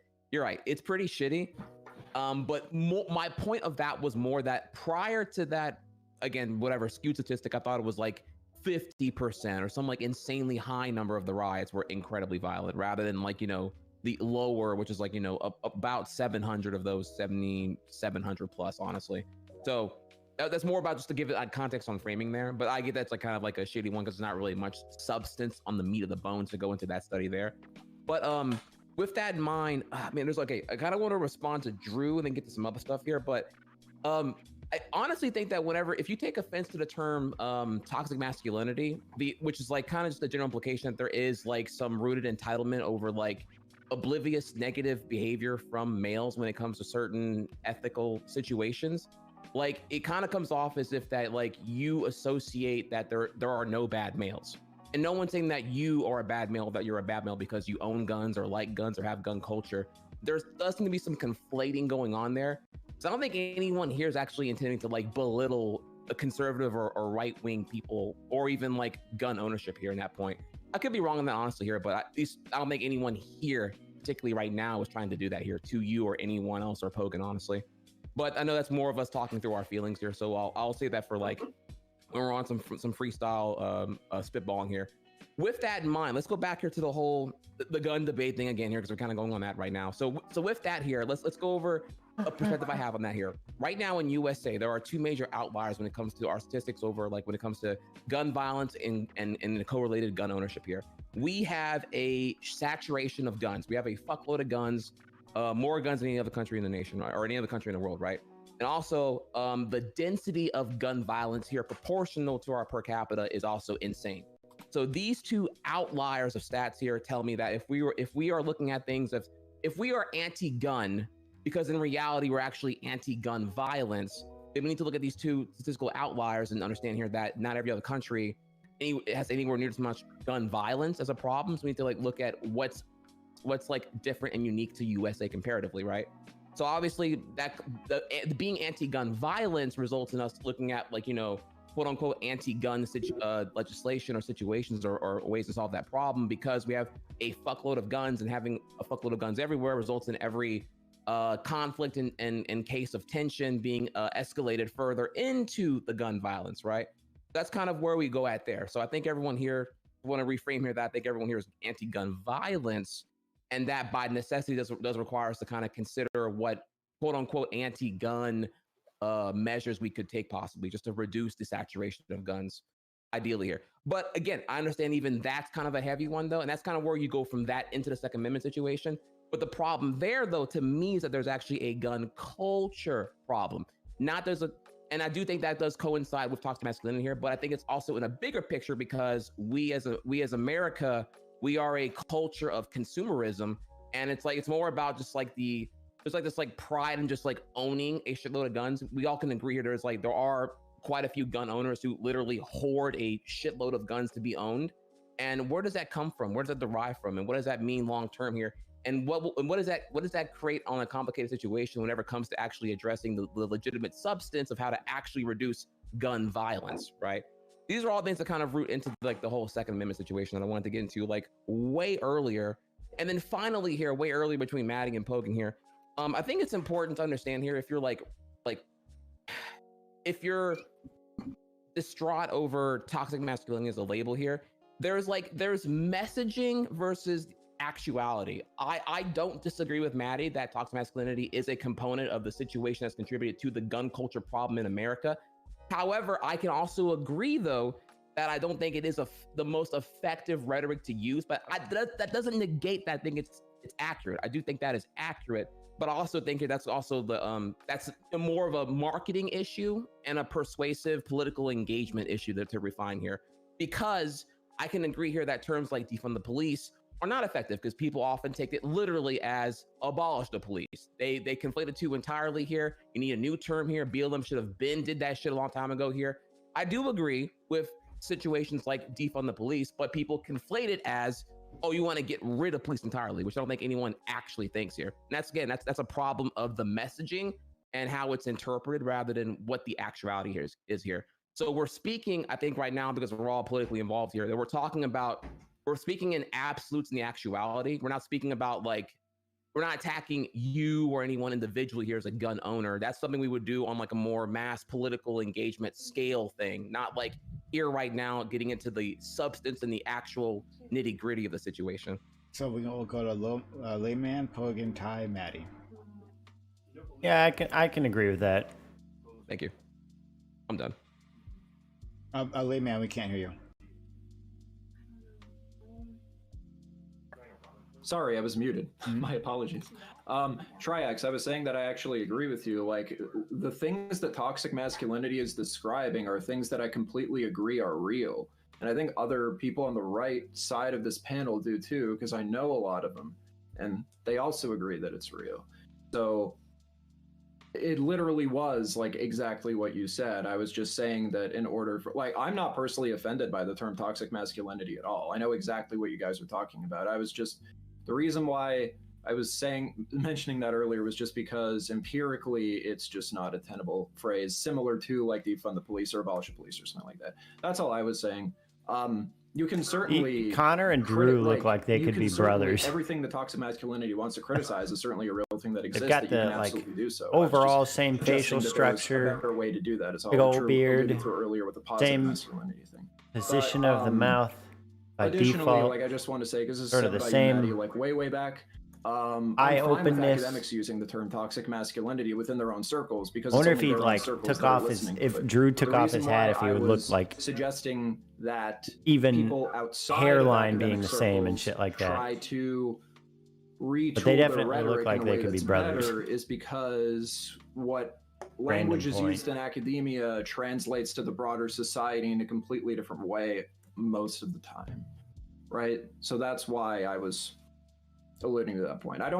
There's no real disagreement just over the rhetoric. I would like it though if we went back to the riot stuff, because I think this conversation about like toxic masculinity and gun culture is kind of like way off the original topic of the rioting bill and riots and all that stuff. So, and Maddie, if you want to respond to what I just said, or if you want an opportunity to do that, that's totally fine. I just think we have to get the conversation back there. I agree. We'll go. Maddie's up soon. So Based. yeah, sure. We go to. I'd love to get, yeah. Don't worry. Hell yeah. So we'll go to Pogan, Ty, Maddie, and then Connor. Yeah, so the point from the beginning was just that it's not about taking issue with the term on some like feelings level or being super offended about people insinuating that toxic masculinity exists. I could grant that it exists. I don't have a problem, as Layman said, in an academic context saying that it exists. The entire point is when it comes to optics and when it comes to negotiating with people and trying to move them to your side, saying things like gun culture exemplifies toxic masculinity or it's an extension of it is just unnecessarily divisive among members of the working class. That's been the point from the beginning. It's entirely optics driven. And to correct a couple of the strawmans, because no offense, Marcy, a lot of what you said about my positions and my beliefs is complete bullshit. I'm not a national Bolshevik. I don't think every single issue ultimately reduces to class. I'm just fundamentally a class and labor advocate, so that's often where I come from. I'm not insinuating that's the only issue. I didn't really hear an argument beyond just you making the claim that toxic masculinity was somehow connected to resistance to tyranny and gun ownership to resist authoritarianism. It just seemed like you kind of threw that out there and claimed it and somehow insinuated that for that reason I was exemplifying toxic masculinity by advocating for that sort of resistance. The National Bolshevism thing in particular, I don't know where you get that idea. I don't advocate for any sort of like ultra-nationalism or anything along those lines. I'm a Marxist. I'm not a conservative. And further, the conflation of gun and protest, the point is like ultimately the discussion of riot legislation reduces to these sorts of considerations because the people who are protesting, unless you live on Park Place or some like monopoly property, are going to be members of the working class. So taking some sort of like class dynamic into account in those situations is absolutely fucking warranted. Can I respond to that? Maddie, you respond to that. So, is it my turn? It's or Maddie. I'll wait my turn. It's okay, Maddie. sorry. Yeah. Great. Yeah. Oh, good.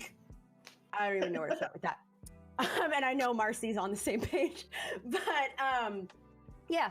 No, like, listen, I get that some people are saying, you know, you have to be cautious with the way certain concepts are messaged because it can be interpreted differently. I know. Again, like for my honest to God job, like I've worked for big tech companies where literally like all we do is market research and running focus groups where we test different sayings or different ways of messaging things, and then evaluating based on a subset of the population and whatever our target audience is, like what is going to be the most effective way to drive certain behavior or reinforce certain perceptions. That is all clear to me. But in the context of sitting here today with all you fine people and debating a topic, I don't necessarily want to, I'm not gonna steer clear of the abstract or steer clear of terms that, while some may assume are divisive, illustrate a very important point. And it doesn't seem like people are necessarily taking issue with that concept. It really seems to just be the phrasing. So, yeah, because here's the thing. Do I think, like, when I say toxic masculinity, well, what does that mean? That's not demonizing All right. masculinity, because I agree. You know like, what? to Layman's point, I I think really that there wanted need them to get be back to the more fucking positive point here. examples of what, like, positive. This part can be abridged to such a significant extent. Yes, okay, you can be pissed about the phrasing, fine. If you acknowledge the underlying issues, just focus on those, unless your focus at the moment is how do we make more people pay attention to these issues? Then the phrasing matters. If you're all sitting here acknowledging that the underlying issues exist and we all agree that they exist, just focus on that shit. Fuck the butthurt, like toxic masculinity is not helpful messaging shit, because it's not fun to sit here and just fucking listen to people bitching about whether toxic masculinity is some productive slogan. Who gives a shit? Like, if toxic masculinity is being broadcast on the airwaves, like the way Black Lives Matter and Antifa are being broadcasted, then we'll talk about it, okay? For now, most of the time, toxic masculinity is mentioned is in more individualized discussions or panels like this, where they're talking about the underlying issues. Fuck the goddamn semantics for a second and just talk about the underlying issues. And then go, hey, also, now that we've established the issues that we all agree upon, and now that we understand that these all fit under the umbrella of what we colloquially call toxic masculinity, what's a better way to make people pay attention to these issues? Because then once you've established the issues, you can acknowledge, hey, maybe toxic masculinity is not landing that well. That's okay. I'm a man, okay? Right? I'm a male. I have a feeling, or I have what I believe to be more like alpha or dominant traits when it comes to conversational skills and you know, complexes that men tend to have and things like that. You know, these are things I fight against because they are toxic. But like I don't get butthurt by the phrase toxic masculinity the way they do here. It's not to say that would be effective messaging. Again, I must reiterate this point. It would not be effective messaging because you would immediately trigger people, and when you immediately trigger people like that, they're no longer listening to you. They're just going to argue about it. So, fine. Concede the shit, just move on. Let's focus on the goddamn issues. And then also, let's get back to the whole anti-riot bill that was supposed to be the point of discussion here.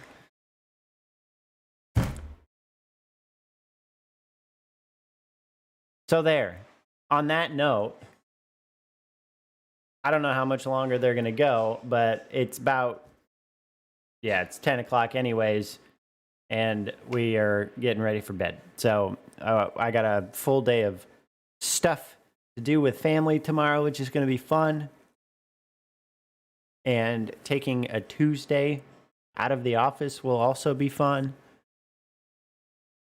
I will not be streaming because I will be gone until we get back home around bedtime anyways. But I anticipate being back on Wednesday. So we'll run with that. What's with the that's Captain Kirk, right? Wha- what's with the face palm?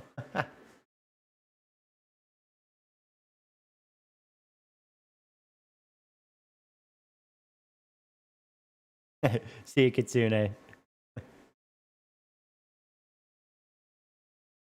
Yeah.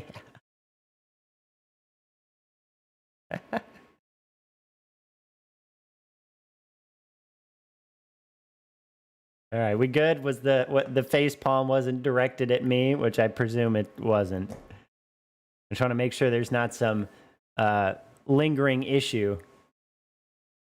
Oh, right. Yeah, see, okay, so I'm not a Trekkie, my bad. I don't fucking know. That's why I even couched it hesitantly, because I wasn't sure. Anyways, okay. So this is Captain Picard. Got it. Anyways, all right. I'm gonna call it now. Yeah, all right. I figured it wasn't. Just making sure. All right. Well, good. Thank you all for hanging out. I know it was you and Kitsune and Freeze. I appreciate it because you're the three that would technically actually get me to the affiliate level if I was gunning for that. Because right now, my average viewers per hour is like 1.9. Killing it. Fine. We have fun even with just a few people. So, okay. Anyways, off of that shit, I'm hopping off. We'll see you on Wednesday unless something